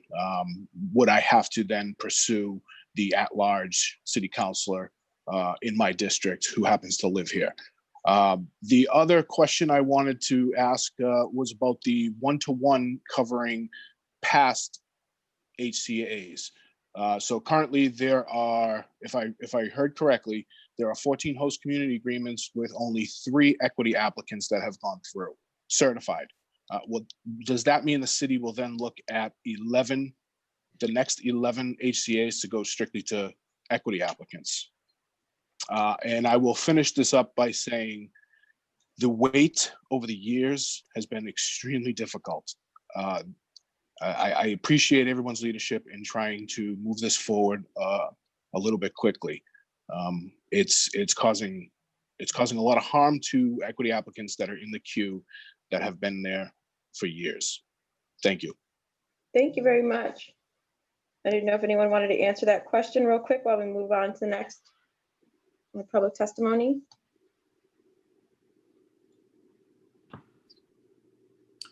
So, Councilor Edwards, let me just take a shot. Our understanding is for the applications that are being considered, I'm going to look at Madam President Janey, but for the applications that are being considered, we're going to have a 1-for-1. So moving forward in the pool to be considered by the board, we will make sure for every non-equity applicant, we are going to make sure we have at least one equity applicant in the pool to be considered by the board. So I would add, Madam Chair, if I may, the ordinance, the language in the ordinance says the city of Boston must maintain an equal or greater number of equity applicants to non-equity applicants, which means that the city does have to account for whoever else went through the queue and maintain that balance. And now more than ever, we are not going to let them off the hook in doing that. So yes, my answer to you, Sean, is yes. We need to go back and see what we've already done and make sure that's equitable. And if it's not, that means folks coming out, we got to make sure that we're making up for it. That is how I interpret this ordinance. Sorry, Madam Chair. Thank you very much, Madam President. So continuing on with the public testimony, I have Ataba Moses. Hello. Hello, you are good to go. Hi, can you hear me? Hi, how's everybody doing? Good. Tava Moses, Green Soul Organics. I'd like to thank Kim and John, Alexis. I've kind of been involved with this process since it began. I've met with John several times. I've met with Kim. I've testified. My partner, Richard Harding, has also testified. I have a couple questions based on what I've heard. One is, what's the opportunity structure going to be for Black and brown businesses to be able to open up in prime locations, lucrative zones? So we have an application that we're about to submit at 144 Harvard Ave in Alston, and I've been working with another group supporting them from Boston, and they have a location at 114 Queensberry Street in Fenway. They were part of the application process before you started to figure out what the new equity board was going to look like. They still haven't got a host community agreement. They've met with their district counselor. They haven't had a letter of support or opposition, and they've sent all their information into emerging industries. We have about 30 seconds. And then the other thing, I think groups, not like ourselves, but as you move forward, I've seen that there's been more obstacles in terms of representation on the legal front. So if you're in a prime location, the same lawyer that says he's going to represent you, and Mike Ross might be able to answer this, says they can't represent you anymore because they're in a conflict of interest, and they say you should find another location. And that's another obstacle that prevents us from being on Newberry Street and these other places. I personally don't want to be in the hood, right? I have a lot of friends that have been in the hood. We grew up in the hood. We've been through a lot. We want to be in places where we can create economic engines and then give back to our neighborhoods. So I don't know if you guys have thought about how you're going to go about that, but I think that's one of the prevailing issues moving forward. Thank you very much. Again, didn't know if anyone wanted to take a stab at that question. I have, just for the folks in the public, I have only one more hand raised for public testimony. So I'm putting it out there. If you would like to testify, that's how I know if you want to say something, please raise your blue hand. And I only have one. Okay, well, I only have letters or initials, and it's HTF. HTF. Okay, you ready to go? How you doing? My name's Chauncey Spencer. I'm the founder of High Tech Farms. I've been in this for about 2 years. If you don't know me, then you're not following what social equity is in this industry in Boston. You know, I've been at it for a while. I sold my house, invested everything I have to go get into this industry.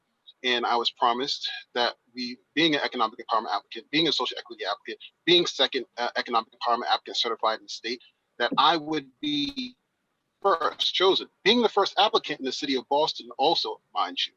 I mean, general speaking, the first for Pure Oasis. Now they're able to go open up. I'm still waiting, and then they can circle back and apply for their second one, and I have to be in competition with them. My situation has been detailed extensively, exhaustively on PBS NewsHour to Boston's Globe Spotlight series. Everyone knows my situation. So I don't know how much more vetting needs to happen, and there needs to be a timeline. I complained about this, and you know, you got to forgive me because I am a complainer. I complain all the time about everything in this space. And I complained that we did not have timelines. I need timelines. We need to know how long it's going to take for us to move forward, because we need to talk to our investors if they're going to be any. At this point in time, I don't even have any because there's no timeline. There's no window opportunity for us to move forward. So what we need is exactly that. And we need letters from our city council folks to move us forward. And it's hurting us. I'm born and raised in this city. I'm a single dad raising 3 children on my own. You're hurting us. So please take action. And we need those timelines for everything, every ounce, every part of our business. So thank you. Thank you for all you guys been doing. No, thank you very much. Leah raised her physical hand, not the app hand. I saw the finger go up. So I'm going to go ahead and let Leah do this. And then we're going to go back to a second round from the city councilors who are still here, who had some follow-up questions. So Leah, 1 second. It's a minute and a half this time, Leah. Okay. Okay. You're going to unmute yourself. You good? Yes. All right. Now? Okay, so first of all, I would like to start off by addressing a caller in reference to mentoring. Alchemy League, myself, and have partnered with and are working collectively with other medical marijuana facilities on a program called GIFT. It's called Green Industry Funded Training, put on by economic empowerment applicants, taught and trained by economic empowerment applicants, driven by economic empowerment applicants, because I am aware that no one can understand me or my people better than I can. And so in order for us to be successful, we have to start to give back. So as we move forward with our license, we are going to bring forward 5 to 6 economic empowerment businesses. We do not want jobs. We want to be in business. We're going to bring them forward with us, move them forward. As they move forward, they'll move the next people forward. We put a 3-year plan together. We should be able to bring 25 to 30 economic empowerment businesses to fruition, employing other economic empowerment people and financing ourselves, because we will then be open, operating, and not losing $2 million worth of equity or opportunity because we are not able to operate as medical marijuana facilities are. So that's what I would just wanted to say, that we are working towards what we need to do for our community, because I realize that people who are not in this community and have not been affected from this community don't have us as their priority. Do you have a website? Yes, I do, and I will give that to you a little later. I got my back-end office working on finalizing that now, and we are also members of the CDA, and we will be having that conversation with the Commonwealth Dispensary Association tomorrow morning at 9. So thank you very much. Thank you. So as I mentioned, we're going to go back to one person came in, Harold Mateo. Harold Mateo, are you there? You raised your hand to speak. Yes, I'm here. Can you hear me? Yes, you have a minute and a half. Excellent. Go ahead. Thank you. I just wanted to take an opportunity to thank everybody for moving this forward. My name is Harold Mateo, and I am actually one of the owners of Elevate Arc. We've been in the process since January 3rd of 2019. We're petitioning for 355 Congress Street. So essentially, we're a minority and veteran-owned enterprise. We've been, like everybody else, struggling with the delays. Our investors pretty much can no longer wait around. And our lease actually is coming up to an end. And it's a fabulous location. We've been able to get an outrageous amount of community support from actual people that are not driven by the 4 Point Neighborhood Association, which I feel has so much power that has completely blocked myself and my partner, John, who's a veteran, from moving the ball forward. We have communicated with everybody and had a formal abutters meeting on May 30th of 2019, and have sent our HCA for review quite long ago. And again, I'm happy to also follow up with a timeline that we have so that it could be set in the meeting notes and the records. We're hoping that, like everybody else, we can get an opportunity to participate in the neighborhood where, you know, if you look around, no mortgages were approved for people that are of color or Latino. So we're looking to move the process forward of doing business in Boston for minorities, but you look into a place like Seaport, and man, you get neighborhood associations that favor other groups and usher them in, while my group, who is, you know, a Latino group, veteran-owned, gets everything else that is opposed to that, to even have a community meeting. If we wouldn't have forced ourselves to have a community meeting, we would have never had one, while another group that's owned by a different class of folks easily was ushered around to other buildings in So there. we're over time? So thank you. I will go ahead and submit my timeline, because I would like it to be a part of this meeting and the records. Thank you very much. Thank you very much for participating today. We got another hand that came up from from R. Harding, Mr. or Ms., I'm not sure, but just R. Harding.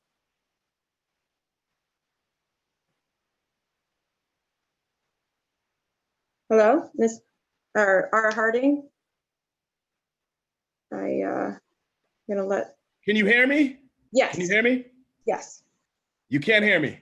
We can hear you. You're good to go. All right, here we go. First of all, thank you, Councilor Edwards, your leadership, along with President Janey, as well as Mr. Barrows for your steadfast commitment to cannabis businesses, particularly economic empowerment groups. I appreciate your passion, and I hope that we could help all who are involved out to open their business and be successful. I just had two main points. One is that I understand that the board is coming online, and I appreciate Councilor Janey's leadership there, but we have to make sure that if you're going to add a new bureaucracy, that it does what it's intended to do. The last thing we want to do is to have a board as an impediment for people to open. So I just hope that you as counselors in the administration really look at the board and figure out the way it can best work so that people can really benefit from the board with all the virtues that were instilled in its placement early on. And then the second piece I just want to say, and I also just want to say I represent Green Soul Organics. My partner Taba was on earlier. You know, one of the things that we have had a challenge with, and like I said, Mr. Barrows has been a beacon of guidance for us, but this COVID-19 has really set everybody back. And I was just wondering if the administration or the councilors have considered how to expedite some of the processes so that people could maybe catch up a little bit in the process to get HCAs and to move their business plans along. I know that in talking to our investors, this is a big deal for us and our funding, which is critical for our success. So these are uncertain times. And I was just wondering if the council or anybody in the administration had thought about expediting some of the processes so that people could move along quicker, understanding that we've been set back due to COVID-19. Thank you. Thank you. So I see no other hands, and now I'm going to go back through the city councilors.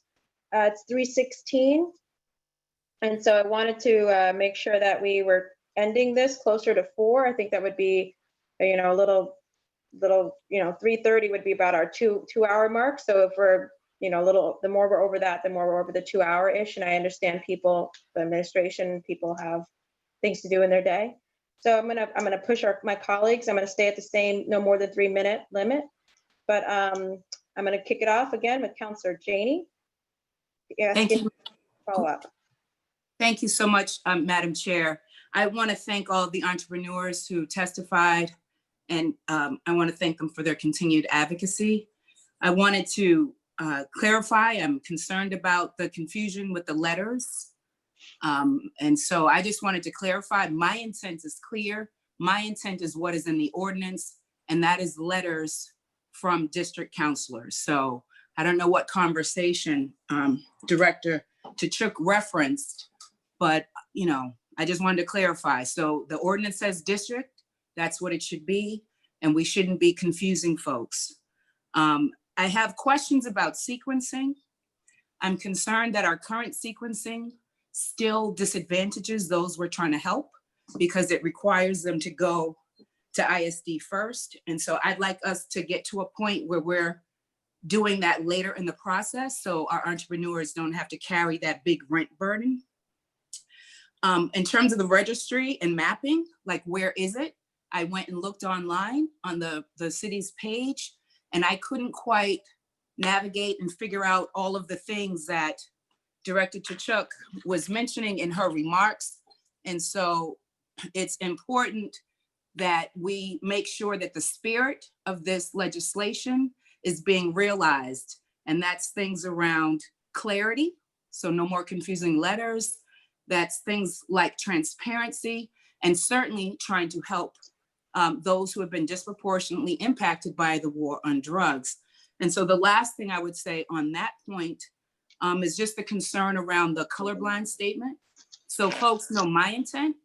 My intent is crystal clear. My intent is to help Black and Brown businesses, people who have come from disproportionately impacted communities, many of whom you've heard from today, so that we are dealing with this issue from a racial justice and economic justice standpoint. Given where we are, what happened with the war on drugs, what is still happening with the war on drugs, and where we are in this country. So that is the intent of this legislation. I'd be interested in specific questions around sequencing in the registry and mapping, and where we can find the information that was shared in this hearing. In terms of, I just want to address the issue of the board that was raised by the last person who testified. I can certainly appreciate we don't want to create more bureaucracy, but I think, again, we wanted to have a very public process where decisions weren't being made behind closed doors without the opportunity to have a robust process. That being said, the intent is really to help you guys. So anyone in the administration to talk about sequencing as well as the registry and mapping, that would be great. Okay, I just want to quickly clarify. My colorblind statement was more about acceptance from a very young age and always in embracing the core values that we're discussing. It does not mean that I have proceeded in my role in a colorblind way. In fact, at every time that I have testified before the council, I have said that the city has an opportunity to lead, and we must be deliberate on which companies we cite. I have also made statements from the very first time I sat with the council. It wasn't in regards to anything but more expediency. And I said, we can do quick, or we can do this quickly. We can do this quickly, or we can do it correctly with diversity. So I wanted to clarify any misinterpretations of what my earlier colorblind schematic said, and I hope that the actions of the diversity of the host community agreements lend itself to proving that. Thank you. The last thing on that, the Director Tkachuk, if we could have the analysis of how those who have gone through the process and already have an HCA compare to the equity program. So I'd really be interested in how many that already have HCAs are would qualify under the ordinance, so that we can get a sense of where we are in terms of keeping that balance. As a follow-up, if you have it now, great. We'll I'd go really through the be city interested in it council. now, but No, if not, I don't, I'll take it because as a some of the follow-up. parts of the ordinance relate to income levels and arrest records and residency. And while some of the HCAs have the component of diversity and entrepreneurship, without having documentation from the business owners about their income level, or did they reside in a disproportionately affected area, I wouldn't be able to succinctly say if they would apply to the Boston. Great. Could you criteria. get to the sequencing, because I'm mindful of time, the sequencing question and the registry mapping question? You or Chief Barrows, anyone on the call could take that, please? Yeah, no, I think, Madam President, allow us to get you, we are going to go to all of the existing HCA holders, and we are going to get all that information that Director Tkachuk mentioned that we don't have at this point. We can give that analysis to you in a later date.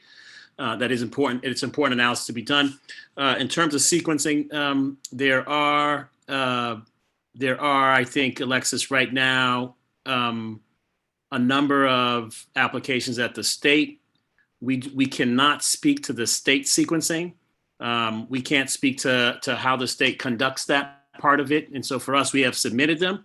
And I'm talking about us. So the first thing we ask somebody to do is go to ISD, which means they've got to have secured location, oftentimes spending thousands and thousands, like tens of thousands of dollars in rent because they're on the hook. So my question is, is there a way, let's explore when is it necessary to have the land on lock? Like, what else can we do prior to that so that they are not carrying that big burden for so long? So that's what I'm looking for now. I know right now it's the first thing. So in the future, as we have more conversations and working sessions, I want to continue to improve, what we have. And if there's a way that eases that burden, I want us to be looking at that. That's a great point, Madam President. I think we will work with you on that. We have, in fact, talked about that internally. I think Leah's situation is a good example of that. It's a great example of how we need to be clear on that and work with people on that one. And that is something, so be very clear on this phone right now. You do not have to have a lease, but before you go to ZBA, you do have to have control of that site for at least 1 year. And so, as you know, Madam President, this is a big problem, and so we need to work on that together. Thank you. And I'm going to have to move on, Madam President, to other Thank you. colleagues. Thank you. Yes. Counselor Braden, I didn't know if you had any questions. Questions. I yield my time to my colleagues.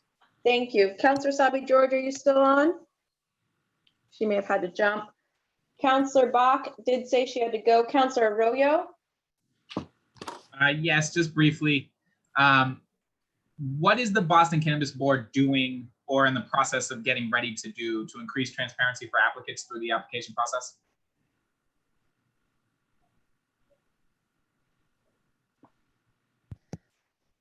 Kathleen Joyce isn't on the call, but the transparency will be that it is a public meeting. It is already posted on the city site in terms of access for anybody who wishes to attend and watch the hearing. Obviously, we all wish it could be in person, but you know, we're taking steps. It would also provide a discussion according to the criteria of the ordinance that each applicant is weighed up against that criteria. So those are some of the ways that there would be audience participation, the board discussing applications and criteria, and within 48 hours before the board meets, they would post an agenda so that anybody that wanted to participate would be able to review the agenda before the meeting so that they would be well versed in what is being presented, so that they could ask questions or do a little bit of their own research prior to this public hearing. And just my last question before I see the rest of my time. The entire board's not sworn in yet, right? Is there, what's the plan about getting the full board up and running? Is there a way to do that? They're going to be fine. So there are two that are already sworn in, and the other two have plans on being sworn in even before the hearing. The hearing is the, what did I say? The 24th. I believe our next board members are being sworn in on June 12th. Counselor, that is because the swearing in cannot happen virtually. It requires an in-person visit to the 6th floor of Boston City Hall. And given the locations of some of the board members during COVID emergencies, that there were two that weren't able to come in person, but they are coming in June. Thank you. No more questions. Thank you. Counselor, I emailed you and Counselor Mejia the backgrounds of the board members, and I also said I'm available to chat after this discussion if you have some follow-up questions. Thank you, and I appreciate you being accessible to my staff, by the way. I want to make sure I say thank you for that. You've been very accessible to them, and I appreciate it. They've been great. There's a lot of Fine. activity. And Counselor Wu? I will cede my time to public testimony. Thank you. Thank you. Counselor Mejia has left. I think Counselor Flynn is no longer here. Counselor Flaherty is also no longer here. I had some follow-up questions in terms of, and I'll just clear them off. So no one answered my question about your interpretation of the statute or the ordinance about who is making the final decision on the HCAs. My understanding is it's the board.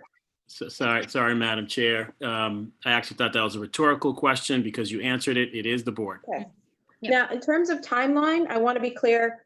I have understood a couple dates. June 12th is the swearing in of the final members of the board. June 17th is a week before the board meets, and as according to Kathleen Joyce's testimony, that would be the latest of time for which the regulations are made publicly available. That's June 17th. June 24th is the actual time that the board will meet to begin discussion of those regulations. 30 days after they are available, when the comment period ends, is July 17th. That's a Friday. The following week starts on Monday, the 20th of July, and I assume by then the board will be meeting, as I understood that they would be meeting within a week or so of the regulations being finalized. I'm assuming then by the end of July, the board is meeting and adjudicating HCAs and applicants. And I say that because if that isn't happening, I know the chair, or excuse me, myself, but also the sponsor of this ordinance will absolutely be calling for a hearing or some sort of FOIA or something, because I think that we would all be failing these applicants and everybody else if we can't even get within a month of regulations and moving forward and start adjudicating HCAs. Starting with the pipeline of folks who are waiting, clearing that out, and moving as fast as we can to properly put them in place. I also think it's very important that the regulations call for a maximum timeline going forward from when a person applies to when they are approved or denied. There should be no more than, I don't know, 6 months. This is me not being a small business person, Leah, calm down. I'm just coming out, okay? I'm just saying there should be a maximum time limit that a person has to go through the procedure of the city of Boston. I want that in the regulations. I also want a maximum time limit for when the board will have a decision. They can make decisions like the ZBA, which is right there on the spot, because they do it right there. I mean, and they make permanent decisions that last for generations right there. They could do that, or within a week they can release. But I mean, a maximum decision that someone should be able to, I've heard about people mortgaging their homes, everything they have. And it can't be the city of Boston. It can't be this board that's the one that ruins them. It cannot be us. Business is a risk. So I'm not saying we should be the ones that help you have your best life. Okay, that's not my job either. But I can't be the entity that ruins your life. I do need to know when we will have the registry up and when the map will be up. Alexis, when is the map coming up? And the map that I envisioned when I had pushed and worked with Councilor Janey was a map that showed who applied. So little bits, like either a white dot showing this person applied, this person applied, this person applied. And then when you look on that, you can actually see when they applied and all that, their application or whatever. But as they proceeded through the process, a map that demonstrates that, because as long as we have a buffer zone, people don't know necessarily if they're in someone's zone or not. So they get themselves all excited, they give people money, they do all sorts of stuff like that, and they put the application in and then try to figure out who's around them. So when will the map be up? There's the map up right now that shows executed HCAs. So that would in fact show somebody who is doing research where the buffer zones are. I've asked DoIT to attach the public meetings also to the map. They said that when they were plugging that in, the map looked very clustered and difficult to read. Fair enough. That is something that I don't think is an insurmountable obstacle. And it is something that we can continue to push for a better build out technology wise. But in terms of the applicants, so if you were an applicant, you would see where the host community agreements are by map, and then you would see by a list anybody in the queue that had a public meeting. So even if you weren't on the map, you could say, for sake of argument, okay, East Boston, this street, this street, this street are in play. So I recognize that that's not what you're asking for, but there is information there. No, that does answer it to a certain extent. That means that because I'm asking only because I get asked, Alexis. You know this. So if the applicants went on now, they could see where the HCAs are, and they could see where every public meeting has been. I acknowledge we can work on a more concentrated technology build out. That would be, yes, I want that. I absolutely want that. And so I'm gonna, I'm gonna go back through for final comments. I saw Leah put her finger up again. I saw you do it, but it'll have to be brief, but I'll get to you. But I'm just gonna say, for a lot of these questions, what I understand from the procedure, we can be building out and putting some meat on these bones in the regulations. So it's very important for folks to understand that how this board moves, when they're going to be making decisions. There's some basic things that we cannot change, and that's the ordinance. But there are a lot of questions, like when it comes to delivery, when it comes to how they move, how they notice, those things, that's regulations. So stay in this with us. I know it's frustrating, but you have to stay in and you have to bring your stories to that. That's why we're having this moment. So I'm going to go back through and Leah, you're going to end it. Okay. You're going to end it. You're going to end it. I'm going to go back through and you're going to be the final word. Okay. But I want to go to the lead sponsor first. Lead sponsor. Thank you so much, Chairwoman Edwards, for another amazing hearing. Thank you for your strong passion and leadership here. I want to thank the administration. I want to thank all of the entrepreneurs. It's an important conversation. We have to keep having it. Yes, continue to stay in this fight. We are fighting for you. We are fighting with you. I would encourage us, as we think about the pipeline that currently exists, that we really spend some time, and I've mentioned this already to the administration, but that we need to do some more in terms of support and TA to those who are in there, particularly those who are equity applicants. My goal isn't just to clear the pipeline. I don't want to just move people through because they're stuck in the pipeline. I want to move through with that eye toward equity. And so I need to know that if the equity applicants are in there and if they still need a little support, that they're getting them. That's why we have this fund available. The final thing that I would say is if the answer is no, or if the answer is not now, or if the answer is you still need X, Y, Z, then please, let's tell folks that.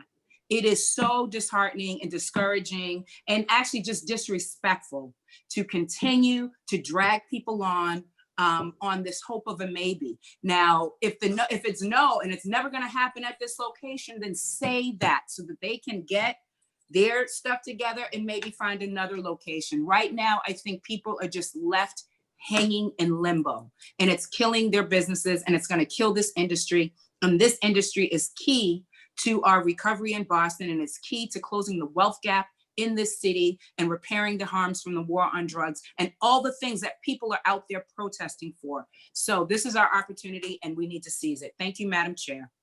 Thank you very much. And I understand that the hearing has been cut off on the City Council website.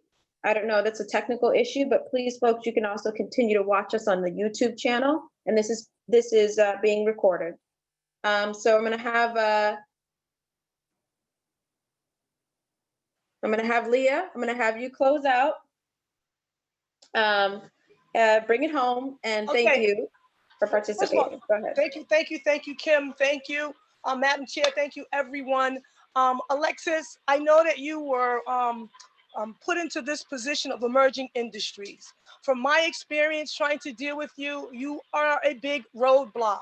My question to you is, how many HCA people that have been awarded HCAs are simply sitting on these properties, have not opened, have not tried to begin to open, but they are also hindering our ability to move into that area because now we're in a buffer zone. I have 4 of them that I'm aware of as of today that have been holding on to host community agreements from the city of Boston and have no intent to even opening the doors, but they're barring people from moving into those areas because of buffer zones. I'd like that answered, please.